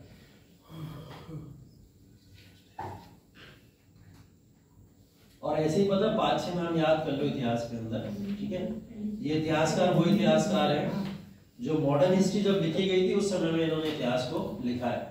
ये वो इतिहासकार होंगे जिन्होंने शायद पूरे इतिहास के बारे में कुछ ना कुछ बोला होगा, है ना। तो इन इतिहासकारों के बारे में आप कहीं पे भी कुछ भी लिख सकते हो, इनका नाम लिखे अगर इन्होंने कुछ भी ऐसा बोला होगा। तो ऐसे इतिहासकारों का अगर आपको नाम नहीं याद रहता है तो कुछ 4-5 का याद कर लो। कौन? हाँ, वीए स्मिथ विपक्ष में। ये चारों तो मुगल के वैसे ही तलवे चाटने वाले। ऐसे आपत्तिजनक शब्दों का प्रयोग आप एग्जाम हॉल में नहीं कर सकते। नहीं, मैं एक बात बता रहा हूँ, याद करने का तरीका है कि इन्होंने बहुत अच्छा करके लिखा है कि मुगल बहुत अच्छे थे। इन्हीं लोगों की वजह से हम लोग पढ़ रहे हैं। चलो, दोनों हमारे पहलू होना जरूरी है, पक्ष के पहलू होना भी जरूरी है, विपक्ष के पहलू भी होना जरूरी है। इस वजह से इतिहास पढ़ाया जाता है आपको। तो उसी बात को इन्होंने यहाँ पे लिखा हुआ है, देख लीजिए। इन लोगों के अकॉर्डिंग अगर ये था तो क्यों था स्वर्ण युग। पहले चीज साम्राज्य विस्तार, जिसकी बात हम लोग ने की अभी, जैसे इन्होंने हुगली का एग्जाम्पल दिया, उसी तरीके से दक्षिण के अंदर इन्होंने जो भी अभियान चलाए हैं वो पूरा का पूरा साम्राज्य विस्तार का पार्ट है। अगर एक एग्जाम्पल देना हो तो एग्जाम्पल ये हो सकता है कि इनके समयकाल के दौरान जो भी साम्राज्य का विस्तार हुआ, वो साम्राज्य विस्तार अभी तक मुगलों के काल में दक्षिण भारत तक तो नहीं पहुंचा था। एटलीस्ट इनके समयकाल में दक्षिण भारत भी पहुंच गए। तो दक्षिण भारत पहुंचने की वजह से और साम्राज्य का पूरी तरीके से चहुमुखी जो विस्तार हुआ, उसकी वजह से बोला जाता है कि इनके युग को गोल्डन एज हम लोग बुला सकते हैं। ठीक है, पहला एग्जाम्पल आप लोग साम्राज्य विस्तार के फॉर्म में लिख सकते हो। और साम्राज्य विस्तार के अंदर बहुत सारी कहानियां आपके पास में लिखने के लिए। दूसरी चीज बोली गई है उत्तम प्रशासनिक व्यवस्था।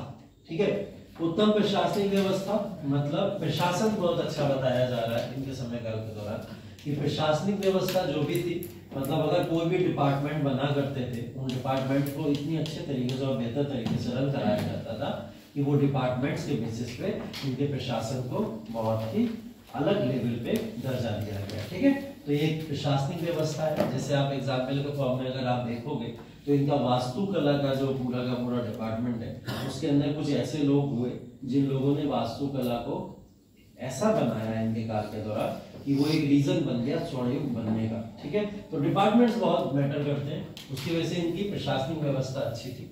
तीसरी मनसबदारी प्रथा में सुधार। मनसबदारी जो प्रथा थी वो देखो समाप्त नहीं की गई इनके द्वारा भी, और जैसे कि जहांगीर ने कुछ सुधार किए थे मनसबदारी के अंदर, उसी तरीके से शाहजहां ने भी आगे सुधार किए मनसबदारी। तो मनसबदारी व्यवस्था के अंदर जो सुधार थे, उस सुधार के बदौलत भी इनको बोला जाता है कि इन्होंने यहाँ पे स्वर्ण युग जैसे युग को बनाया था। ठीक है, अब मनसबदारी एक बहुत बड़ा रीजन नहीं कहलाएगा कि बहुत बड़ा रीजन था जिसे स्वर्ण युग कहलाया, जिसकी वजह से सुधार तो मनसबदारी में और भी शासकों ने करे और इनसे अच्छे सुधार करे थे, जैसे जहांगीर ने अच्छे सुधार करे थे। लेकिन अब हमको रीजन देना ही है तो कुछ ना कुछ तो देना ही पड़ेंगे, तो इसलिए हम मनसबदारी में भी सुधार मान लेते हैं। ठीक है, उसके बाद में अगला देखिए संपन्नता का काल बोला जाता है। ठीक है, मतलब बोला जाता है आर्थिकी रूप से इनके दरबार के अंदर जितने भी लोग थे सब सक्षम थे और मजबूत हुआ करते थे। मतलब ऐसा नहीं था कि पूरे के पूरे साम्राज्य में गरीबी दौड़ रही हो या भूखमरी से लोग मर रहे हो या दरबार का कोई भी व्यक्ति हो वो उसके पास में सिपाहियों की कमी हो, घोड़ों की कमी हो, सेना की कमी हो, ऐसा कहीं भी देखने को नहीं मिलता। क्योंकि मैंने बोला ना इन्होंने पैसा अंधाधुंध लुटाया था इस समय में, तो अपने दरबार के लोगों के ऊपर भी पैसा उतना ही खर्च किया करते थे। तो संपन्नता का काल कहलाता है ये पूरा का पूरा कि वो युग है जिस युग के अंदर ग्लोरी पूरी तरीके से हर एक व्यक्ति को मिल रही है। इस बात को आगे चल के कुछ लोगों ने क्रिटिसाइज भी किया, ठीक है, लेकिन आप लोग इस बात को यहाँ पे फेवर में लिख सकते हैं कि हाँ स्वर्ण युग इसलिए भी कहा जाता है क्योंकि यहाँ की जनता परेशान नहीं थी। ठीक है, तो इस वजह से भी बोला जाता है। ठीक है, गुप्ता एज को क्यों बोला जाता है? कारण ये तो बोला जाता है जनता खुशहाल थी वहां की और जनता खुश रहती थी, इस वजह से वो भी यही काल कहलाता है। व्यापार का विकास हुआ इनके समय में। व्यापार का अच्छा विकास क्यों हो पाया? क्योंकि इस समय में आप लोग देखोगे कि लगभग सभी विदेशी यात्री भारत के अंदर आए और विदेशी शक्तियां भी आ चुकी थी, जिन शक्तियों ने भारत के अंदर आगे व्यवसाय करना शुरू कर दिया था। लगभग फ्रांसीसियों को छोड़ दें अगर, तो सारी विदेशी पावर भारत के अंदर आकर व्यापार कर रही है और शाहजहां से परमिशन लेके वो लोग भारत के अंदर व्यापार करते थे। शाहजहां ने पुर्तगालियों को हरा के उनको रोका भी। ठीक है, ऐसा नहीं है कि अगर परमिशन दी तो अंधाधुंध परमिशन दे दी कि कुछ भी करो, जैसा फारूक सियर ने आगे चल के किया। ठीक है, तो शाहजहां को जब लगा कि ये लोग आगे जा रहे हैं, मतलब बियॉन्ड द बाउंड्रीज जा रहे हैं, तो उनको रोकने की भी कोशिश करी। जब उसे लगा पुर्तगीज हमारी टेरिटरीज पे कब्जा करने की कोशिश कर रहे हैं, तो उसने उनके खिलाफ युद्ध करके उनको हरा के रोका भी। तो व्यापार का विकास तो किया, लेकिन व्यापार के विकास के अंदर कभी भी किसी भी पावर को इतनी शक्तियां नहीं दी कि वो उसको ओवरलीड करने की कोशिश करे। तो व्यापार का विकास अच्छा हुआ इनके समय में। जितने भी प्रोडक्ट्स आप लोग पहले पढ़ चुके हैं जिनका आयात और निर्यात होता था, उसमें अब निर्यात ज्यादा से ज्यादा बढ़ने लगा शाहजहां के कारण। और जब भी किसी भी चीज में निर्यात बढ़ने लगे तो फायदा किसका होता है? होम का होता है, मतलब अपनी ही कंट्री का होता है। जब निर्यात बढ़ना शुरू होता है, पैसा आना शुरू होता है। ठीक है, तो निर्यात ज्यादा होने लगा था। निष्पक्ष न्याय प्रणाली बोला जाता है। क्या लिखा है?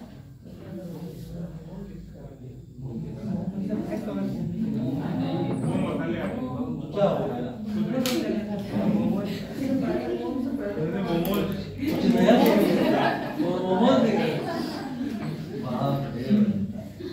नया को लगा उसमें मोमो कहाँ से आ गया। चलो निष्पक्ष न्याय प्रणाली की बात करें अगर हम लोग, तो यहाँ पे जो सम्राट होता था वो खुद ही स्वयं ही क्या करता था? आदेश देता था या न्याय किया करता था। काजी को सहायता देता था। काजी तो अभी भी नियुक्त होते थे न्याय करने के लिए, लेकिन अगर कोई भी ऐसी बात न्याय से रिलेटेड आती थी तो शाहजहां स्वयं आता था और स्वयं आके क्या करता था? परामर्श या सजेशन देता था कि इस विभाग के अंदर अगर ये कमी है तो इसको ऐसे दूर किया जाए। दो पक्षों के अंदर अगर विवाद है तो उस विवाद को सुलझाने में हम इसको पक्ष देंगे और इसको विपक्ष देंगे। इस तरीके के सारे फैसले भी कौन सुनाता था? यहाँ पे शाहजहां स्वयं सुनाता था। और शासकों के दौरान ये जो साम्राज्य के अंदर जितनी भी न्याय प्रणाली होती थी वो पूरी की पूरी काजी पे ही निर्भर हुआ करती थी। अकबर के दौरान जरूर हमने देखा है कि अकबर ने सारी राजकाज सत्ता अपने हाथों में जरूर ले ली थी, लेकिन यहाँ पे शाहजहां ने भी निष्पक्ष न्याय प्रणाली को यहाँ पे किया था। निष्पक्ष का मतलब ये कि फेवरेबल जिसके लिए होता था, सही जिसके लिए जो डिसीजन होता था, ऐसे बहुत सारे डिसीजन इनके समय देखने को मिले। इसलिए जनता इस वजह से भी खुश थी कि ये जो न्याय करते हैं वो न्याय करने का तरीका सही। ठीक है। शिक्षा का प्रचार 2 सरकारी विद्यालयों को इन्होंने खुलवाया था। ठीक है। उसके लिए शिक्षा के प्रचार के लिए कि जनता वहां की पढ़ना शुरू करे। ऐसे सरकारी विद्यालय या जो भी विद्यालय, स्कूल, कॉलेजेस बनने का जो भी हम लोग डेवलपमेंट देखेंगे वो अंग्रेजों के दौरान देखते हैं। ठीक है। लेकिन शाहजहां के टाइम में एक एग्जाम्पल मिलता है 2 विद्यालयों का यहाँ पे बनवाना। ये क्या दिखा रहा है कि शिक्षा का प्रचार प्रसार भी हो रहा है और शिक्षा के विकास के लिए भी कुछ कार्य किए जा रहे हैं। इसलिए भी हम इसको क्या कह सकते हैं? स्वर्ण युग का एक मानक मान सकते हैं। ठीक है। तो ये भी स्वर्ण युग का एक मानक। साहित्य का विकास हुआ। साहित्य के विकास के लिए देख लीजिए, शाहजहां के काल के अंदर कई सारे ऐसे साहित्यकार हुए, राइटर्स हुए, जिन्होंने यहाँ पे साहित्य के विकास को बहुत अच्छी तरीके से किया। उसके अंदर कुछ विद्वान शाहजहां के समय काल में जो उनके नाम दिए गए, जैसे अब्दुल हमीद लाहौरी, बहुत पॉपुलर राइटर। ठीक है। उसके बाद में अमीन काज़मी है, मोहम्मद वारिस है, ठीक है, चंद्रभान है और मोहम्मद स्वालेह है। इनके नाम काफी ज्यादा पॉपुलर है इनके साहित्य को आगे बढ़ाने के लिए, साहित्य में योगदान देने के लिए। एक किताब लिखी गई थी इस समय में, पादशाह नामा। ठीक है। पादशाह नामा इनके समय के अंत में एक किताब लिखी गई है और उस किताब को 3 भागों में डिवाइड किया गया है। पादशाह नामा को 1628 से 38 पहला पार्ट आता है इसका, 38 से 48 दूसरा पार्ट आता है और 48 से 58 तीसरा पार्ट आता है। इन 3 पार्ट में उस किताब को डिवाइड किया गया और उस किताब को लिखने के लिए 3 राइटर्स थे। उन 3 राइटर्स ने अलग अलग उस किताब को लिखा है। पहला पार्ट जो उस किताब का पादशाह नामा का लिखा गया है वो लिखा है अब्दुल हमीद लाहौरी ने। 1628 से 38 का जितना साम्राज्य के अंदर जो भी उथल पुथल होती थी, जो भी चेंजेस हुए, वो तमाम चेंजेस के बारे में किसने लिखा है? अब्दुल हमीद लाहौरी ने लिखा है। ठीक है।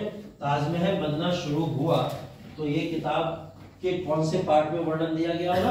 पादशाह नामा के पहले पार्ट के अंदर वर्णन उसका आया होगा। ठीक है। अमीन काज़मी ने पादशाह नामा का 2nd पार्ट लिखा है जो 38 से लेकर 48 तक की किताब की बात करता है। ठीक है। तो 38 से 48 का जो साम्राज्य का विस्तार हुआ वो इन्होंने इस समय में दर्शाया। ठीक है। उसके बाद में मोहम्मद वारिस, इन्होंने 48 से 58 इस समय में जितना डेवलपमेंट हुआ शाहजहां के काल के अंदर वो इन्होंने बताया। ठीक है। तो ये चीजें जरूर ध्यान रखिएगा कि ये 3 इंपॉर्टेंट वो राइटर्स हैं जिन्होंने शाहजहां के पूरे काल को अपनी एक किताब पादशाह नामा के अंदर पूरा का पूरा निचोड़ के रखा हुआ है। ठीक है। और उसके अंदर सिर्फ तारीफें नहीं दी गई हैं शाहजहां की, ये भी ध्यान रखिएगा। जहां शाहजहां को क्रिटिसाइज करने की बात हुई है वहां शाहजहां को क्रिटिसाइज भी किया गया। ठीक है। तो इसने अपने यहाँ के दरबार के साहित्यकारों को ये भी परमिशन दी थी, अगर आपको मेरी कुछ कमी भी लगती है तो आप उस कमियों को भी अपनी किताबों में जरूर लिखना, जिससे आगे चल के लोग उस कमियों को दोबारा ना दोहराएं। ठीक है। तो इस चीज को भी इसने अपनी किताब के अंदर लिखवाया। तो ये है इंपॉर्टेंट कुछ लोग। उसके बाद कला के विकास की बात करोगे तो कला के विकास की बात स्थापत्य कला भी हो गई, पेंटिंग्स भी हो गई, ये तमाम। 1638 से 1648 में अमीन काज़मी 28 से 38 अब्दुल हमीद लाहौरी, अमीन काज़मी 38 से 48, 48 से 58 मोहम्मद वारिस। ये 30 सालों का वर्णन हर 10 साल के अंदर इन तीनों ने लिखा है। ठीक है।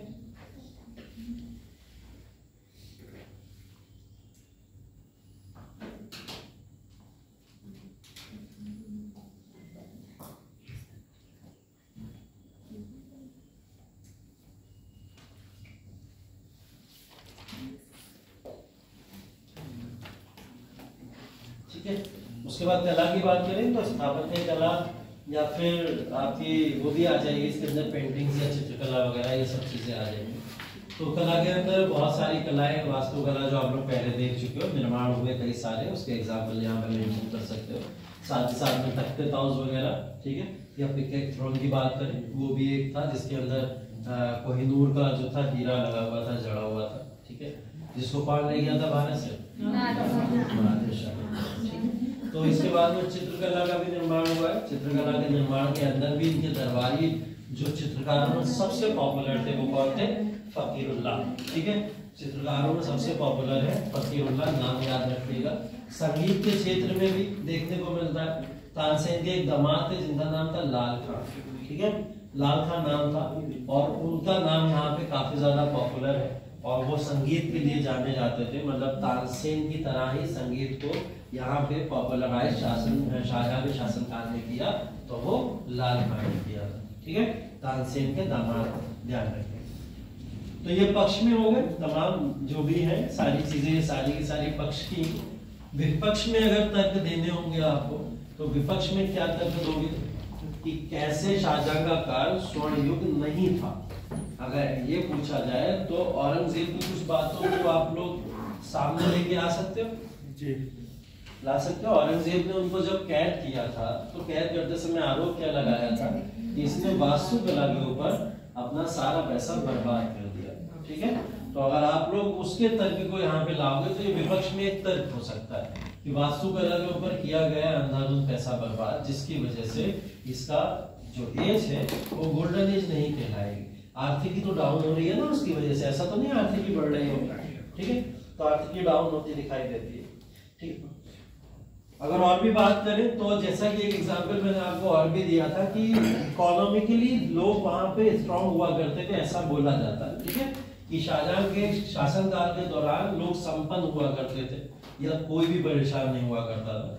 इस बात को कई तरीके से स्मिथ साहब ने इनकार कर दिया और उन्होंने बोला अगर ऐसा ही होता तो शाहजहां के समय काल के दौरान गुजरात के अंदर एक भीषण भूखमरी हुई थी।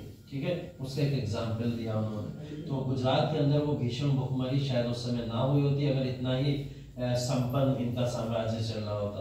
तो ऐसे ही कुछ एग्जाम्पल उन्होंने बंगाल के अंदर भी दिए। बोले बंगाल के ऊपर भी शाहजहां जब कंट्रोल किया करता था तो बंगाल के अंदर भी क्या आया था, एक बहुत बड़े तरीके से एक ऐसा नेचुरल डिजास्टर आया था जिसकी वजह से खेती वेती सब बर्बाद हो गई थी और शाहजहां ने वहां पे कर लगाना नहीं छोड़ा था। तो वहां के लोग भी परेशान थे और कई सारे लोगों की वहां पे मृत्यु भी हुई थी उस अकाल की वजह से।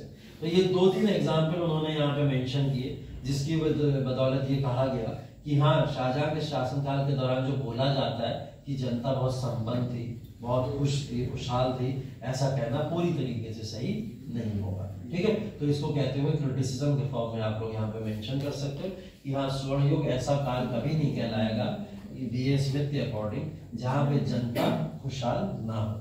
गुप्ता साम्राज्य को हम लोग स्वर्ण युग इसलिए कहते हैं क्योंकि वहाँ की जनता खुशहाल थी और वहाँ की जनता भूखमरी से कभी मरी नहीं, ऐसा एग्जाम्पल देते हैं वो। और यहाँ पे क्या दिखाया जा रहा है, यहाँ पे दिखाया जा रहा है कि यहाँ की जनता भूखमरी से भी मरी है और 2-3 एग्जाम्पल ऐसे हैं जिसकी वजह से हम लोग अकाल के भी केसेस देखते हैं, जिससे ये क्लियर हो जाता है कि शाहजहां का काल स्वर्ण युग नहीं है अकॉर्डिंग टू बी.ए. स्मिथ। ठीक है, तो ये तर्क और जो आपके फेवर और अनफेवर के जो भी क्लॉजेस हैं जब आप दोगे तो इसको बैलेंस करने के लिए आप क्या मेंशन करोगे, आपका पक्ष किधर जाना चाहिए, फेवर में जाना चाहिए या अपोज में जाना चाहिए कि शाहजहां का युग सच में स्वर्ण युग था या नहीं था।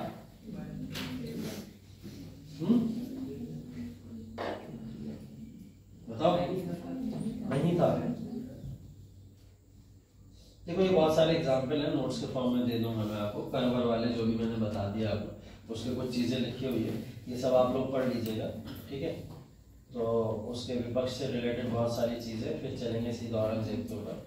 तो देखो कहना, अगर आप बात करें कि औरंगजेब के समय में शाहजहां के समय में स्वर्णिम काल की बात अगर की जा रही है तो शाहजहां के द्वारा किए गए डेवलपमेंट जो भी हैं उसके बेसिस पे हम कह सकते हैं कि शाहजहां का काल स्वर्णिम का काल है। ठीक है, कह सकते हैं, लेकिन यहाँ पे स्मिथ का कहना भी सही माना जाएगा। इसी आंसर को आप आगे बढ़ाएंगे, यहाँ पे स्मिथ का भी कहना सही है, उचित है, और वो इसलिए उचित है कि जब जिस साम्राज्य के अंदर वहां की जनता भूखमरी अकाल से मर रही है उस साम्राज्य के अंदर वो स्वर्ण युग कैसे हो सकता है, क्योंकि सिर्फ बिल्डिंग और डेवलपमेंट के बेसिस पे हम किसी भी साम्राज्य को वहां का स्वर्ण युग नहीं मान सकते। ठीक है, तो आप दोनों यहाँ पे चीजों को मेंशन करोगे कि आप स्वर्ण युग मान भी रहो और स्वर्णयुग नहीं भी मान रहे हो, क्योंकि जब राइटर्स ही इतिहासकार जब एक बात पे सहमत नहीं है तो आप लोग एक क्लॉज के ऊपर कैसे जा सकते हो? ठीक है, स्वर्णयुग ना कहके स्थापत्य कला का स्वर्णयुग कहा जाए तो ज्यादा बेहतर। हाँ ये आप मेंशन कर सकते हो, बिल्कुल इस बात को आप आंसर में अपने कंक्लूजन में मेंशन कर सकते हो कि हाँ स्थापत्य कला का स्वर्णयुग है, कह सकते हैं। हम कला का स्वर्णयुग कह सकते हैं, कह लो, लेकिन अगर आप कहो कि ओवरऑल स्वर्णयुग की बात हो रही है तो ये ओवरऑल स्वर्णयुग नहीं है, गोल्डन एज नहीं है। तो इस बेसिस पे आप अपने आंसर को जस्टिफाई कर सकते हो, वहां पे इस चीजों को मेंशन करके लिख सकते हो। और कंक्लूड करने का यही तरीका होता है कि ना फेवरिज्म दिखे और ना अपोजिशन दिखे किसी भी तरीके की, आप अपने आंसर को बैलेंस करके वहां पे लिखो। ठीक है, तो ऐसे कंक्लूड कर देना। इस क्वेश्चन को नोट कर लीजिए, इसको लिख के जरूर लाइएगा। क्वेश्चन नोट करिए, शाहजहां का युग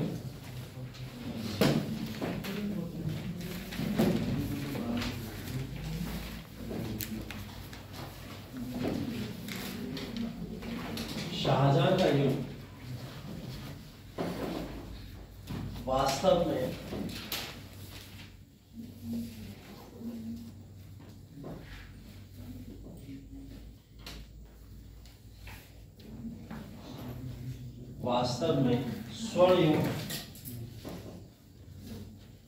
वास्तव में स्वर्ण युग था या नहीं? शाहजहां का युग वास्तव में स्वर्ण युग था या नहीं? समीक्षा कीजिए, समीक्षा कीजिए। और इसमें फेवरिज्म और अपोजिशन दोनों को लिख के उसको बैलेंस कर दीजिएगा। हाँ 150 वर्ड 150 शब्दों।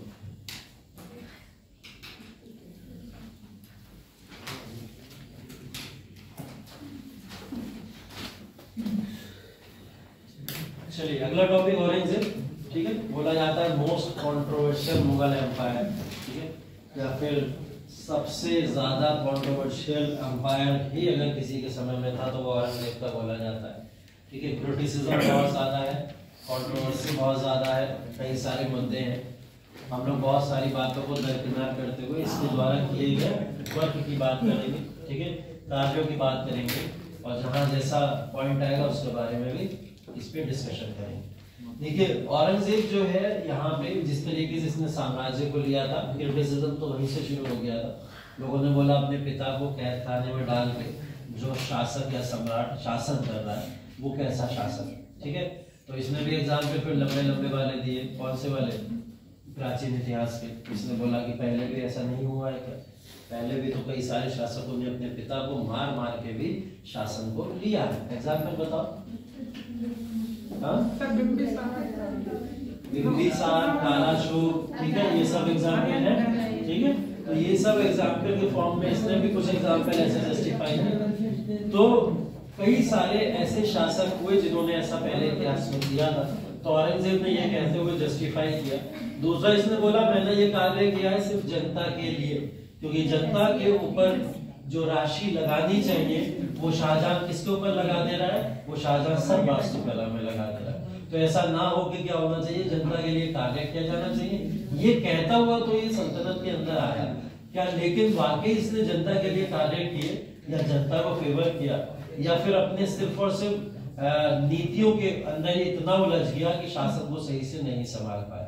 औरंगजेब को पढ़ाने से पहले मैं इसके दो पहलू आपको बता दे रहा हूँ। और दो पहलू क्या है? अगर एक पहलू की बात करें कि औरंगजेब शासक कैसा था, एक बार का क्वेश्चन इंटरव्यू में पूछा गया है। ठीक है, और उस क्वेश्चन को मैं बता रहा हूँ आपको। पूछा गया था औरंगजेब अगर एज अ शासक आपको पूछा जाए कैसा था, और एज अ पर्सनैलिटी पूछा जाए औरंगजेब कैसा था, तो दोनों में क्या आप डिफरेंस देखते हो? पर्सनैलिटी की मतलब हम लोग बात करेंगे उसका व्यक्तित्व कैसा था एक, और दूसरा वो शासक कैसा था। औरंगजेब अगर शासक की बात करें तो पूरी तरीके से विफल होता दिखाई देता है। ठीक है, विफल होता है इसलिए क्योंकि इसके समय में जनता जो थी वो दो फाड़ में पूरी तरीके से बटी हुई थी। ठीक है, तो जनता को एक करने का औरंगजेब ने ना तो कभी कोशिश करी और ना जनता कभी एक हो पाई। ठीक है, दूसरी तरफ से इसने जो भी डिसीजन लिए वो फेवरिज्म के बेसिस पे लिए। फेवरिज्म का बेसिस मतलब एक धर्म को ज्यादा इसने सम्मान दिया और दूसरे धर्म को इसने सम्मान नहीं दिया। इस बेसिस पे शासक का तो एक बिल्कुल भी तरीका नहीं होता है कि शासक इस तरीके का होगा। तो शासक की तरह पूरी तरीके से आप उसको विफल बता सकते हो। ठीक है। लेकिन अभियान भी पूछेगा और वो आपको उस बारे में घेरेंगे भी। फिर तो अभियान अगर आप देखो तो औरंगजेब के अभियान तो काफी ज्यादा हुए और उसने फिर 50 साल तक शासन कैसे कर लिया, ठीक है। ये पूछा जाएगा ना आपसे कि 50 साल तक शासन कर लिया, आप कह रहे हो शासक की तरह तो बहुत बुरा था वो। तो 50 साल तक शासन करने के पीछे का कारण ये था कि उस समय ऐसा कोई सक्षम व्यक्ति नहीं था कि जो मुगल साम्राज्य की सत्ता अपने हाथों में ले पाए। कोई इतना सक्षम नहीं था उन 50 सालों के अंदर कि वो औरंगजेब की जगह बैठ पाए, क्योंकि 50 सालों के बाद में भी इतना सक्षम कोई दिखाई नहीं देता है। क्योंकि इसके बाद जितने भी शासक आए वो सब या तो लंपट मूर्ति मिले, ठीक है, या फिर शायद बेखबर मिले, या फिर किसी न किसी उपाधियों के द्वारा अच्छी उपाधियों से नवाजे गए, ऐसा हुआ, ठीक है। तो फिर औरंगजेब के समय के दौरान 50 साल शासन करने का सिर्फ और सिर्फ लॉजिक क्या है कि इस शासन काल के दौरान शासक उतने प्रभावी नहीं थे जो औरंगजेब की जगह आके ले पाते, ठीक है। दूसरी उसकी इमेज जो थी वो कॉन्क्वेरर वाली थी कि वो क्या करेगा, जो भी उसके सामने आएगा उसका विनाश कर देगा। और वो विनाश करने के लिए इसने एक नीति का अपनाया था और वो नीति थी धार्मिक नीति, ठीक है। अगर इसके ऊपर कोई अपोज भी करेगा, इसको अटैक भी करेगा, तो इस समय मुगल करेंगे। ऐसा तो नहीं है कि चौहान वंश से कोई निकल आएगा और मुगलों को हटा के अपना वंश शुरू कर देगा, नहीं है इस समय, ठीक है। तो मुगल ही अगर कोई आएगा तो वो क्या सोचेगा, अरे यार ये तो जिंदा पीर उपाधि थी ना, जिंदा पीर का मतलब क्या हो गया, ये वो बात हो गई कि इनको एक संत की उपाधि दे दी गई, ठीक है। अब एक संत के ऊपर कोई अटैक करके उससे साम्राज्य को छीन पाएगा, नहीं छीन पाएगा। दूसरा कारण, कई सारे मुगलों ने अगर सोचा भी तो उन्होंने सोचा क्या इनके ऊपर अटैक करो, क्या इनको मारो, तो इसलिए उन्होंने नहीं छुआ, ऐसा नहीं हुआ, ठीक है।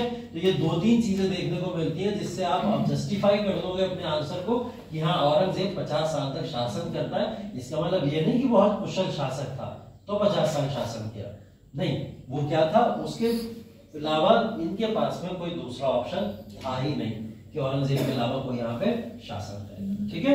मतलब अपोजिशन है ही नहीं तो फिर कौन शासन करेगा, ये वाला गेम हो गया पूरा। अब ऐसा व्यक्ति भी पूछा जाता है तो आप उसको क्रिटिसिज्म जितना करना है उसके शासनकाल के दौरान हर एक तरीके से कर सकते हो कि उसने मंदिरों को तोड़ा और मंदिरों को तमाम तरीके को तोड़ के कई सारी मस्जिदें भी वहां पे बनवाई, और उसने सिर्फ और सिर्फ मंदिरों को ही नहीं तोड़ा, उसने कई सारी मज़ारें भी तोड़ी, मस्जिद भी तोड़ी, उसके ऊपर कई सारे ब्लेम आते हैं, उसने ऐसे भी कार्य किए, ठीक है। लेकिन वो सहिष्णु बिल्कुल भी नहीं था, एकदम नहीं कह सकते आप उसको। इस वजह से एज अ शासक वो इस मामले में बिल्कुल अलग है।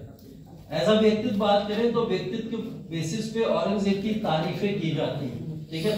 तारीफें क्यों की जाती हैं, एक ऐसा शासक जिसको शाहजहां के काल के दौरान आर्थिक संपत्ति भरमार मिली, काफी आर्थिक संपत्ति मिली, और उस आर्थिक संपत्ति को उसने कभी भी अपने पर्सनल उपयोग में नहीं लिया, ठीक है।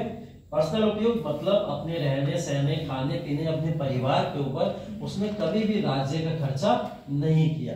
वो खर्चा पूरा उठा के या तो अपने एक्सपेंडिचर में किया करता था, मतलब कौन सा एक्सपेंडिचर, जब वॉर में जाता था, जब भी किसी युद्ध में जाता था, या किसी भी एरिया को जब जीतने के लिए आगे बढ़ता था, जैसे दक्कन नीति के ऊपर इसने अपना सारा पैसा बर्बाद कर दिया, ऐसा बोला जाता है। तो ये क्या कर रहा था, एम्पायर को ज्यादा से ज्यादा अपने एम्पायर में मिलाने की कोशिश करता था, तो इसने पैसा वहां खर्च किया। तो बोला जाता है इसने कभी भी अपने पर्सनल बिलोंगिंग्स के लिए पैसे को खर्च नहीं किया। तो पर्सनल एक्सपेंडिचर कैसे चलता था इसका, पर्सनल एक्सपेंडिचर कैसे चलता था, वो ये स्वयं कार्य किया करता था और उससे जो अर्निंग होती थी उससे ही अपना खर्चा चलाता था। कई जगह पे लिखा गया टोपी सीखे इसने अपना जीवन व्यतीत किया, नसीरुद्दीन ने भी किया, औरंगजेब ने भी किया था। औरंगजेब भी टोपी सीता था और टोपी सीखे अपना जीवन व्यतीत किया करता था। तो ऐसे 2-3 एग्जाम्पल आपको यहाँ व्यक्तित्व के फॉर्म में भी देने हैं कि व्यक्तित्व के फॉर्म में अगर बात करोगे तो व्यक्तित्व के फॉर्म में आप उसको क्रिटिसाइज थोड़ा कम कर सकते हो, उस बेसिस पे नहीं कर सकते। शासक के फॉर्म में आपको जितना क्रिटिसिज्म करना है कर लो, ठीक है। तो ये 2 चीजें, 2 पहलू आपको बहुत क्लियर होने चाहिए। जैसे औरंगजेब नाम आए तो आप लोग गुस्सा में एकदम लाल हो गए, गाली मत देना शुरू कर देना कि बस ये था वो था ऐसा था वैसा था, ये नहीं, ये वहां नहीं चलेगा। ऐसे बोल लो आम भाषा में, बातचीत में आप लोग को जो बोलना है, बातचीत अपने अपने पॉइंट ऑफ व्यू हो सकते हैं, ठीक है। मेरे भी बहुत अपोज में पॉइंट ऑफ व्यू है, ठीक है, तो ऐसे पॉइंट ऑफ व्यू बोल सकते हो। लेकिन जब बात आ जाए, आप ऐसे व्यक्ति के सामने बैठे हो, आंसर लिख रहे हो, यूपीएससी आपसे पूछ रहा है, उसने औरंगजेब को अगर यूपीएससी के सिलेबस में थोड़ा बहुत भी लिखा है और रखा है तो सिर्फ और सिर्फ कमियों के आधार पर तो नहीं रखा होगा, ठीक है। यूपीएससी से ज्यादा बैलेंस तो किसी में नहीं है ना, माना जाता है। हम लोग जिस एग्जाम की तैयारी कर रहे हैं, दे रहे हैं, बोला जाता है। तो ऐसा कोई भी व्यक्तित्व आपको पूरे इतिहास में नहीं मिलेगा जिसको लेके बैलेंस यूपीएससी ने ना किया, और ऐसा व्यक्ति आपको वहां देखने को मिल जाए, नहीं मिलेगा। उसके बारे में आप पढ़ोगे ही नहीं, ठीक है। तो अगर औरंगजेब को भी यहाँ लिखा गया तो कुछ ना कुछ सोच के यूपीएससी ने यहाँ पे डाला है, और यहीं पे आपको फंसाते हैं, ठीक है। औरंगजेब के बारे में पूछोगे, आप क्रिटिसिज्म करना शुरू कर दोगे, लेकिन वो आपसे जो सुनना चाहते हैं वो कहते हैं पूरी दुनिया कर रही है क्रिटिसिज्म, हमें पता है, लेकिन एक तो अच्छाइयाँ तो होंगी, कोई तो पॉजिटिव पर्सपेक्टिव होगा, कुछ तो होगा, वो आप कहाँ से लाओगे। तो ध्यान रखिए वो कहाँ से लाएंगे, उसके व्यक्तित्व के बेसिस पे हम उसको ला सकते हैं, ठीक है। ओवरऑल जो क्रिटिसिज्म करना है करिए, लेकिन अगेन फिर ध्यान रखिएगा, मैंने जो ऊपर राइटर्स बताए हैं उन राइटर्स को या फिर ऐसे और राइटर्स को सामने रखिए, उनके कंधे पे बंदूक रखिए और चला दीजिए, ठीक है। अपने ऊपर कोई जिम्मेदारी लेने की कोई जरूरत नहीं, सीधा बोल दीजिए इस राइटर ने ऐसा बोला है, मैं थोड़ी बोल रहा हूँ, मुझे क्या पता, सिंपल। चलिए आगे आते हैं कि जीतने के ऊपर। जिंदा होकर रात में आया मैं है, जिंदा होकर रात में आएगा, चुड़ैल थोड़ी औरंगजेब। देखो मुस्तैद खान जो नाम लिखा हुआ है, इसके द्वारा आती है मुस्तैद खान द्वारा लिखित मसीराए आलमगीरी, ठीक है। मसीराए आलमगीरी जो है इनके द्वारा लिखी गई एक पुस्तक है, जिसके अंदर औरंगजेब के शासन और प्रशासन के ऊपर पूरा का पूरा आप प्रकाश डालते हुए देख सकते हैं। तो इनके समय के दौरान जो भी प्रशासन था वो मसीराए आलमगीरी के अंदर पूरा पूरा लिखा गया। लिखी किसने ये किताब? मुस्तैद खान ने लिखी है, ठीक है। आलमगीर इसने अपने आप को विश्व विजेता बोला, इसको जिंदा पीर बोला जाता था, क्योंकि कई लोगों का मानना ऐसा था कि इसका जो कनेक्शन था वो कुछ जैसे संतों का होता है ईश्वर के साथ में, उस तरीके का इसका कनेक्शन हुआ करता था, ठीक है। इसका एग्जाम्पल कुछ इस तरीके से दिया जाता है कि इसने कई सारे मज़ारों को तुड़वाया, दरगाहों को तुड़वाया था। तो दरगाहों को तुड़वाने को लेकर जब क्वेश्चन पूछा जाता है ऐसा इसने इसलिए क्यों किया होगा, तो बोला जाता है कि ये जब भी किसी दरगाह के सामने से गुजरता था तो उसको अपना सलाम पेश करता था, ठीक है। और जब उस दरगाह से जवाब नहीं आता था तो ये क्या करता था, उस दरगाह को तुड़वा दिया करता था, ठीक है। तो इसका कहना ये था कि मैं आलमगीर हूँ और तुम मुझे जवाब नहीं देते तो तुम कैसे पीर हो, ठीक है। तो ये क्या करता था, उस दरगाह को तुड़वा दिया करता था। तो इसकी मान्यता ये थी कि जिस दरगाह से मुझे रिस्पांस आएगा, जवाब आएगा, मैं उसको रखूंगा, जहां से नहीं आएगा उसको तोड़ दूंगा। तो इसने ऐसी बहुत सारी दरगाहें तुड़वा दी, ठीक है। इसलिए क्या बोला जाता है कि हाँ इसको शायद जवाब आते होंगे तभी इसको जिंदा पीर की उपाधि दी जाती है, ठीक है। और इसके शासन काल के दौरान मुगल साम्राज्य अपने चरम पर कैसे पहुंच गया, उसका एग्जाम्पल ये है कि लगभग पूरे भारत के उपमहाद्वीप के ऊपर इसने शासन किया। अब देखिए अफगानिस्तान, काबुल आप भूल जाइए, 1653 के बाद से काबुल, अफगानिस्तान जैसी बाउंड्रीज भारत की ना तो कभी पार्ट बनी, ना भारत ने कभी उसको जीतने की कोशिश करी, ना तो कभी मुगलों ने जीतने की कोशिश करी, ना कभी अंग्रेजों ने जीतने की कोशिश करी। कब? 1653 के बाद से। 1653 कब किसका काल है? शाहजहां का काल है। और अंतिम प्रयास वही था जो मैंने आपको अभी बताया था, शाहजहां ने वही अंतिम प्रयास किया 1653 में। काबुल और कंधार चले गए तो चले गए, उसके बाद में किसी ने अफगानिस्तान को जीतने की कोशिश नहीं की। अब जहां पे जब बात हो रही है औरंगजेब की, तो ये बात हो रही है कश्मीर से कन्याकुमारी तक की, ठीक है। तो कश्मीर से लेके कन्याकुमारी तक का पूरा जो पार्ट था वो औरंगजेब ने अपने साम्राज्य के अंदर विस्तार करके मिला दिया था। यहाँ विजयनगर नहीं है, यहाँ बहमनी एम्पायर नहीं है। बहमनी एम्पायर जो बचा कुचा था वो 1686 और 87 में इन्होंने अपने साम्राज्य के अंदर मिला दिया। मैंने बताया था ना बीजापुर, गोलकोंडा आगे चल के इन्होंने मिलाया, तो वो 86 और 87 में पूरी तरीके से इन्होंने दक्षिण भारत के अंदर अपनी पैठ जमा ली थी। बचा हुआ बहमनी के बाद में, विजयनगर तो पहले ही नहीं बचा हुआ था, 1665, 66, 67 में वो पहले ही समाप्त हो चुका है ना। तो विजयनगर, बहमनी, ये सारे के सारे साम्राज्य इनके अंडर में आ गए। आगे आते हैं मराठा साम्राज्य। देखिए अभी तक राजपूतों के बारे में बात करते आए थे हम लोग, ठीक है, राजपूतों के बारे में हम लोग ने बहुत बात करी। अब उसके बाद में ये मराठा जो एंगल शुरू होता है, ये कहां से शुरू होता है, किस तरीके से शुरू होता है, ये एक्चुअल में सबसे बड़ी देन है औरंगजेब के समय काल की, ठीक है। औरंगजेब के समय से ही मराठा साम्राज्य का उदय माना जाता है। इससे पहले मराठा साम्राज्य का उदय किसी तरीके का नहीं था। एक व्यक्ति आएंगे यहाँ पे जिनका नाम था शाहजी। क्या नाम था? शाहजी। शाहजी बोला जाता है मराठा साम्राज्य का आके उदय करते हैं, और उदय करने के बाद में कुछ महाराष्ट्र के इलाके जो हैं उन इलाके के अंदर यहाँ पे अपने राज्य को घोषित करके और उसको अपना साम्राज्य बनाते हैं। कब? 1658 से 60 के बीच की तकरीबन बातें हैं ये, जब औरंगजेब ने शासन करना यहाँ पे अप्रोच शुरू कर दिया था। उसी समय किसका यहाँ पे रोल आना शुरू होता है? मराठों का। अब ये मराठे आगे तक आपको देखने को मिलेंगे जब तक भारत में अंग्रेज हैं, ठीक है? तो अंग्रेजों के साथ में भी कई सारे टसल देखने को मिलेंगे। और ये भी बोला जाएगा आगे चल के कि मराठा जो अभी एक छोटी सी शक्ति है, शाहजी के फॉर्म में मराठा के एक छोटे से राज्य के अंदर उठी शक्ति है, वो शक्ति आगे चल के मुगलों को चैलेंज करते हुए दिखेगी।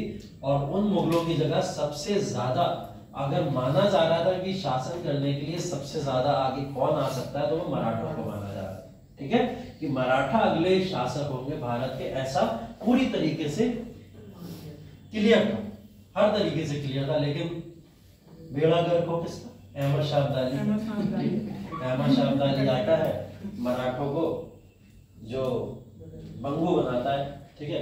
और वो ऐसा बंगू बनाता है कि किसी को समझ ही नहीं आता है यहाँ पे कि साम्राज्य अब किसके हाथों में जाएगा।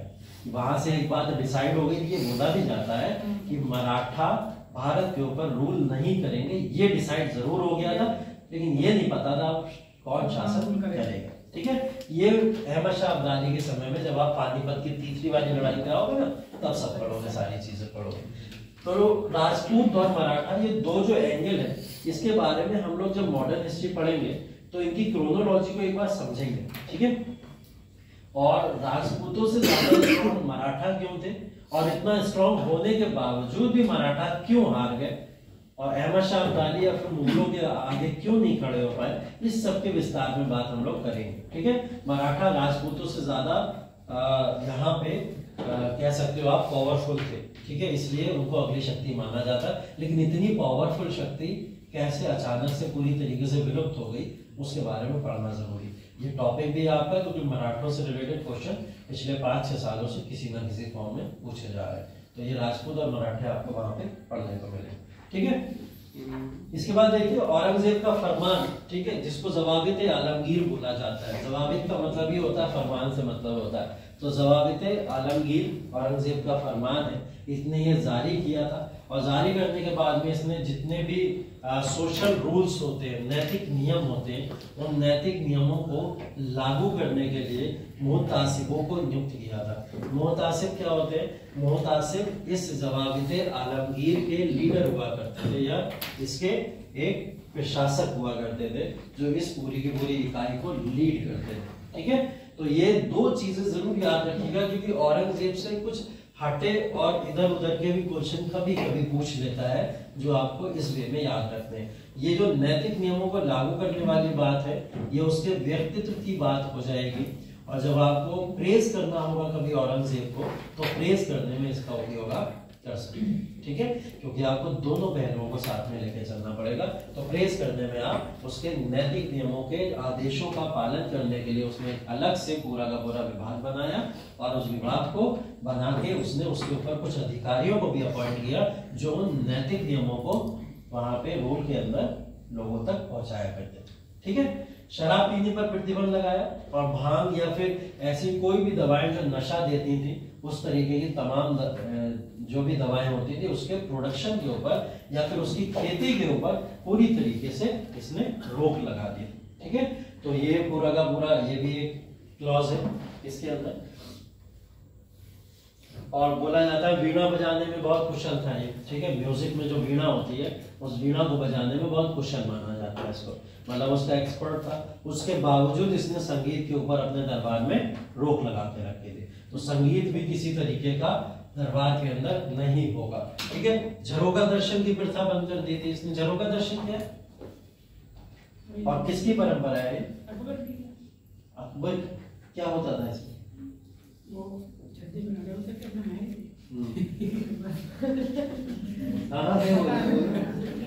छज्जे पे खड़े होते थे महल के, और डायरेक्ट जनता से उनका कांटेक्ट होता था, हाँ। वो उनका परेशानी सुनते थे, हाँ। फिर बस उसका सॉल्यूशन देते थे। परेशानी सुनते थे या सिर्फ दर्शन देने आते थे? दर्शन दे रहे तभी तो परेशानी कहेंगे। नहीं, इतनी जनता है, क्या क्या सब चिल्लाने लगेंगे, बोलने लगेंगे। झरोका दर्शन नहीं था, परेशानी वाला दीवाने आम और दीवाने खास हुआ करता था, ठीक है, जहाँ पे परेशानियां सुनी जाती है। झरोका दर्शन में बेसिकली क्या होता है, जो आज के समय में अक्षय कुमार, शाहरुख खान और सलमान खान रहते हैं, बाहर आके अपने महल के हाथ हिला के ऐसे जो करते हैं, लोगों का अभिवादन स्वीकार करना, ठीक है। जनता को हर हफ्ते कोई ना कोई ऐसा उपहार देना कि चलो आज सुल्तान आपसे रूबरू होगा, ठीक है। तो ये एक तरीका होता था जिसको झरोका दर्शन कहते हैं। इसने इस प्रथा के ऊपर रोक लगा दी, ठीक है, और ऐसी प्रथा, इसके अलावा दशहरा या नवरोज उत्सव जो भी होते थे उसके ऊपर भी इसने रोक लगा दी, ठीक है। तो ऐसे तमाम जितने भी आप देख रहे हो, ये जितने भी क्लॉजेज यहाँ पे इसने किए थे, वो सारे के सारे किससे प्रभावित होकर किए थे? वो अपने कानून के अंदर शरीयत के कानून को लागू करना चाहता था, इस बात को ध्यान रखिएगा, ठीक है। तो ऐसी तमाम प्रथाओं को रोकने की कोशिश करता था जो प्रथाएं शरीयत के अनुकूल नहीं होती थी, ठीक है। तो वो शरीयत के कानून को यहाँ पे प्रभावी करना चाहता था, जैसा कि आप पहले दिल्ली सल्तनत के शासन काल में देख चुके। दिल्ली सल्तनत में यही होता था, शासक क्या करते थे, शरीयत के कानून को यहाँ पे रेगुलेट करने की कोशिश किया करते थे। तो इसके समय में भी यही है, ठीक है। औरंगजेब ने बीबी का मकबरा, यही है बीबी का मकबरा, जिसकी हम लोग दूसरे ताजमहल की बात कर रहे हैं, ठीक है, इसको ब्लैक ताजमहल जिसको कहते हैं।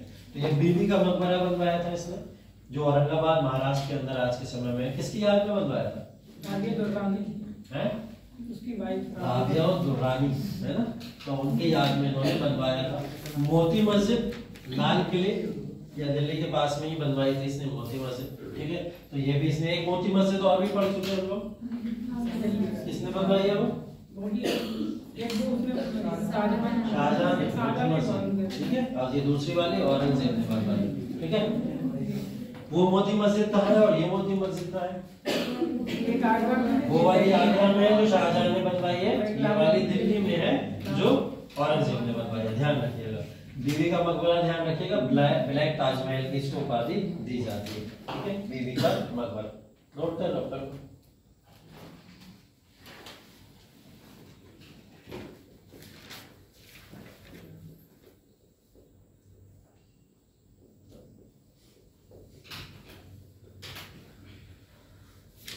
और इसने कई सारे ऐसे त्योहारों को भी बंद करवा दिया था जो मुस्लिम समुदाय के लोग भी माना करते थे, ठीक है। ऐसे त्योहार के अंदर जैसे मुहर्रम, ठीक है, मुहर्रम की प्रथा को पूरी तरीके से रोक दिया था इसने। मुहर्रम के मानना या उसको मनाना, ताजियादारी करना, ये सब चीजों पे भी उसने रोक लगाई थी। ऐसी रोक लगाने वाला एक व्यक्ति और था पूरे इतिहास में, वो कौन था? ताजियादारी मुहर्रम के ऊपर बैन करने वाला एक शासक और हुआ है। सिकंदर लोदी, ठीक है, सिकंदर लोदी ने ऐसा किया।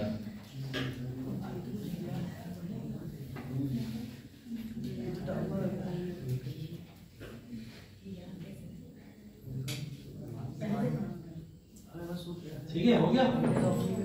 लेकिन सर ये तो अपने शरीयत के आधार पर अपना कानून चलाता था ना, हाँ, तो कैसे सर ताजियत बंद कर दिया इसमें? ताजियादारी शरीयत के अकॉर्डिंग नहीं है लीगल, अगर बात की जाए, ठीक है।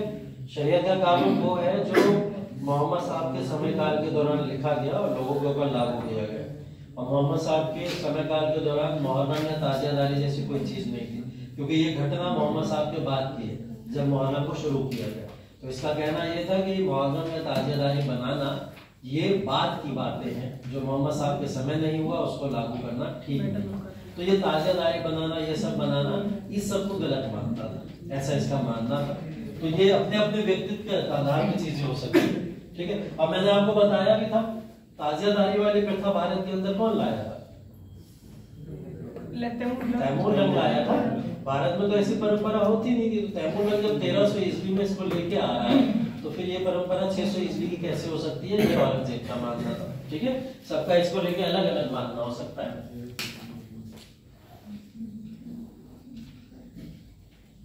ठीक है, देखो इसका ये प्रारंभ में औरंगजेब ने नए हिंदू मंदिरों के निर्माण और पुराने मंदिरों की मरम्मत पर प्रतिबंध लगा दिया। फिर उसने हिंदू मंदिरों को नष्ट करने की नीति भी शुरू करी और अंधाधुंध हिंदू मंदिरों को नष्ट भी किया इसने। ये एक तरफ हिंदू मंदिरों को नष्ट भी करता था और जो नए मंदिर बनते थे उनके भी बनाने में रोक लगाया करता था। ठीक है, तो ऐसी चीजें भी देखने को मिलेंगी। जजिया और तीर्थ यात्रा कर पुनः लागू कर दिया था, ध्यान रखिए। इसको रोका किसने था?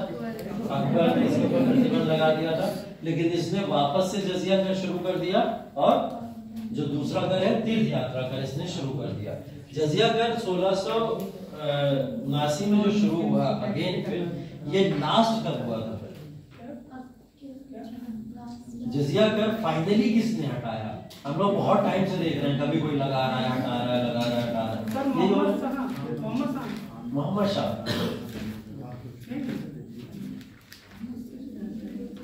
इसको फाइनली फर्रुख शेर ने हटाया था, ध्यान रखिएगा। फर्रुख शेर ने फाइनली जजिया को हटा दिया, उसके बाद से जजिया कभी किसी पे नहीं लगा। ठीक है, तो ये जजिया का जो परंपरा हम लोग पढ़ रहे हैं लगभग 1000 साल तक भारत में चली। ठीक है, मोहम्मद बिन कासिम के समय से शुरू हुई थी ना, मोहम्मद बिन कासिम से, और कब तक चली है? फर्रुख शेर के शासनकाल तक चली है। तो 700 से 1700 तक लगातार ये परंपरा देखने को मिलती है, लेकिन कई सारे शासकों ने हटाई, कई सारे शासकों ने लगाई।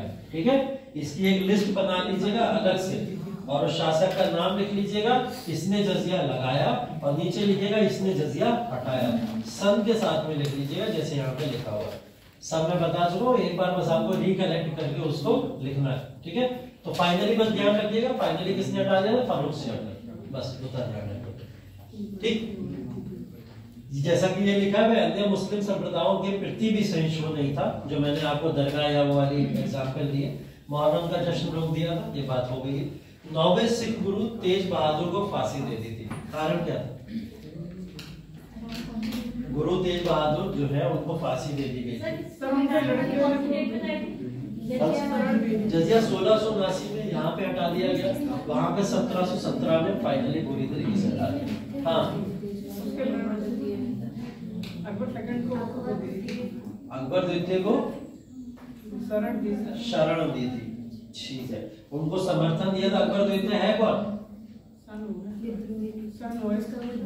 औरंगजेब का पुत्र। ठीक है, औरंगजेब का पुत्र है अकबर सेकंड, और वो साम्राज्य को औरंगजेब से छीनना चाहता था, ठीक उसी प्रकार जैसे साम्राज्य को औरंगजेब ने शाहजहां से छीना था। ठीक है, तो इसी तरीके से ये भी छीनना चाहते थे, और यही हमेशा होता है मुगलों के अंदर। तो अकबर सेकंड को सपोर्ट किसने कर दिया? गुरु तेज बहादुर ने। इनको तेग बहादुर भी कहते हैं, ध्यान रखिएगा, कहीं कहीं वो भी लिखा होता है। तो गुरु तेग बहादुर या तेज बहादुर ने इनको सपोर्ट कर दिया, और यही समर्थन इनको यहाँ पे भारी पड़ा, जिसकी वजह से इनको फांसी की सजा दे दी गई। और इनके ऊपर भी आरोप लगा था ईश निंदा का, ध्यान रखिएगा। इनके ऊपर यह आरोप नहीं लगा था कि आपने अकबर द्वितीय का समर्थन किया, इनको आरोप क्या दिया गया? ईश निंदा के कानून के तहत हम आपको यहाँ पे फांसी दे रहे। ठीक है, चलिए। और साथ ही साथ सिखों के साथ तो संबंध खराब हुए थे इनके, राजपूतों के साथ कोई अच्छे संबंध थे नहीं, मराठों के साथ ये संबंध खराब कर चुके हैं, अभी पीछे देखा शिवाजी के समय में, और उसके बाद जाटों के साथ में भी इनके संबंध कुछ खास थे नहीं। तो अगर हम लोग बात करें कि दूसरे समुदाय या संप्रदाय के साथ में औरंगजेब के संबंध किस तरीके के थे, तो वो बिल्कुल खराब हो चुके थे, एकदम अच्छे नहीं थे। तो चाहे वो मथुरा के जाटों की बात करें, या मेवाड़ के जो है सतनामियों की बात करें हम लोग, या फिर राजपूतों की बात करें, मराठों की बात करें, सिखों की बात करें, किसी के भी साथ में इनके संबंध अच्छे नहीं थे। ठीक है, और यही कारण बताया जाता है कि मुगलों के पतन का कारण भी यही था कि आपकी बाउंड्री के आसपास जितने भी शासक हैं छोटे मोटे, उनके साथ जब आपके संबंध ही ठीक नहीं है, तो आपका शासन करने का कोई यहाँ पे औचित्य बचता ही नहीं। ठीक है, तो इसी वजह से बोला जाता है कि औरंगजेब के बाद में जितने भी शासक आए, उनके ऊपर ये शासक जो आसपास के शासक थे, वो कभी ट्रस्ट बिल्ड ही नहीं कर पाए कि मुगल हमारा साथ अब कभी देंगे। अब इनकी हत्या के बाद में क्या कभी सिख समुदाय मुगलों को सपोर्ट करेगा? कभी नहीं करेगा। ठीक है, तो आगे चल के जितना भी समर्थन चाहिए होता मुगलों को, वो कोई समर्थन आसपास के पावर से नहीं मिला, इसलिए मुगलों का विघटन हुआ। वन ऑफ द रीजन बोला भी जाता है कि मुगलों के विघटन के पीछे कारण एक ये भी था कि जो शक्तियां थी आसपास, उन्होंने इनको समर्थन किसी भी तरीके का नहीं दिया। ठीक है, ये देखिए मनसबदारी प्रणाली के अंदर इन्होंने भी कंटिन्यू करा है मनसबदारी प्रणाली को, और उसके अंदर इन्होंने कुछ अतिरिक्त पद यहाँ पे बनाए थे। उस पद को देख लीजिए, इसको बोला जाता है मशरूरत, ठीक है, मशरूरत या सशर्त बोला जाता है। ये एक नया पद था जो यहाँ पे बनाया गया था मनसबदारी प्रणाली के लिए, और इसका जो कार्य हुआ करता था मशरूरत या सशर्त का, इस कार्य का मतलब ये था कि आपने अभी तक देखा मनसबदारी या मनसब किसी भी एक व्यक्ति को दे दी जाती थी, और वो व्यक्ति पूरे राज्य के अंदर अपना मनसबदारी को होल्ड करता था।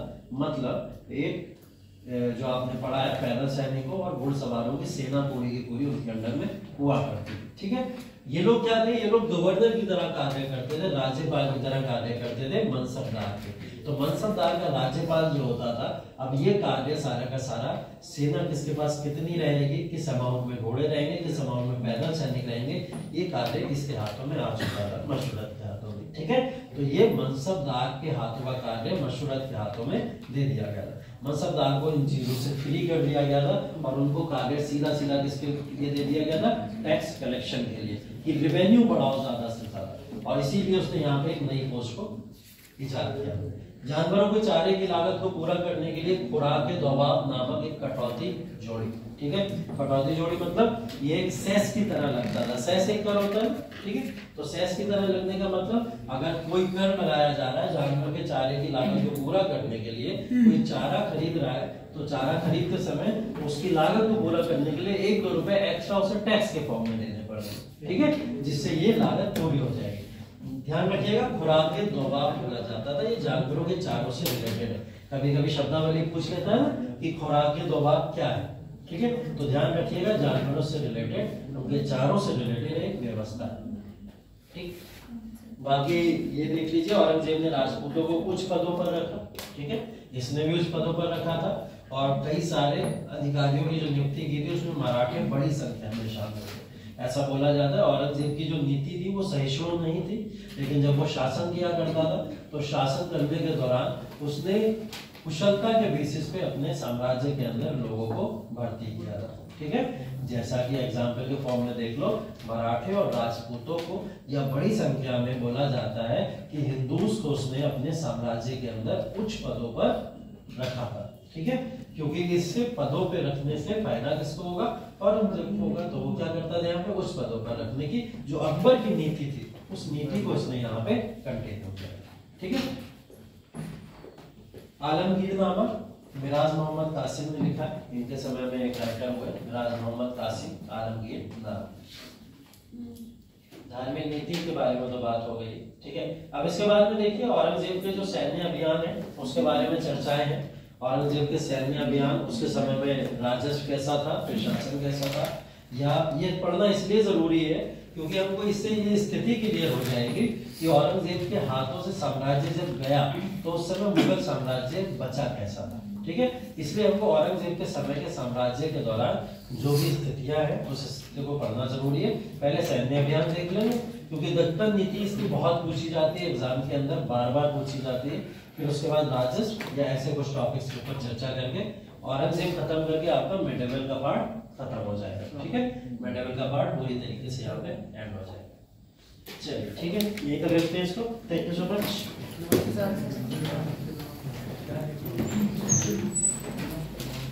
लेटर मुगल्स बचेगा तो वो अपन ऑर्डर में पढ़ेंगे।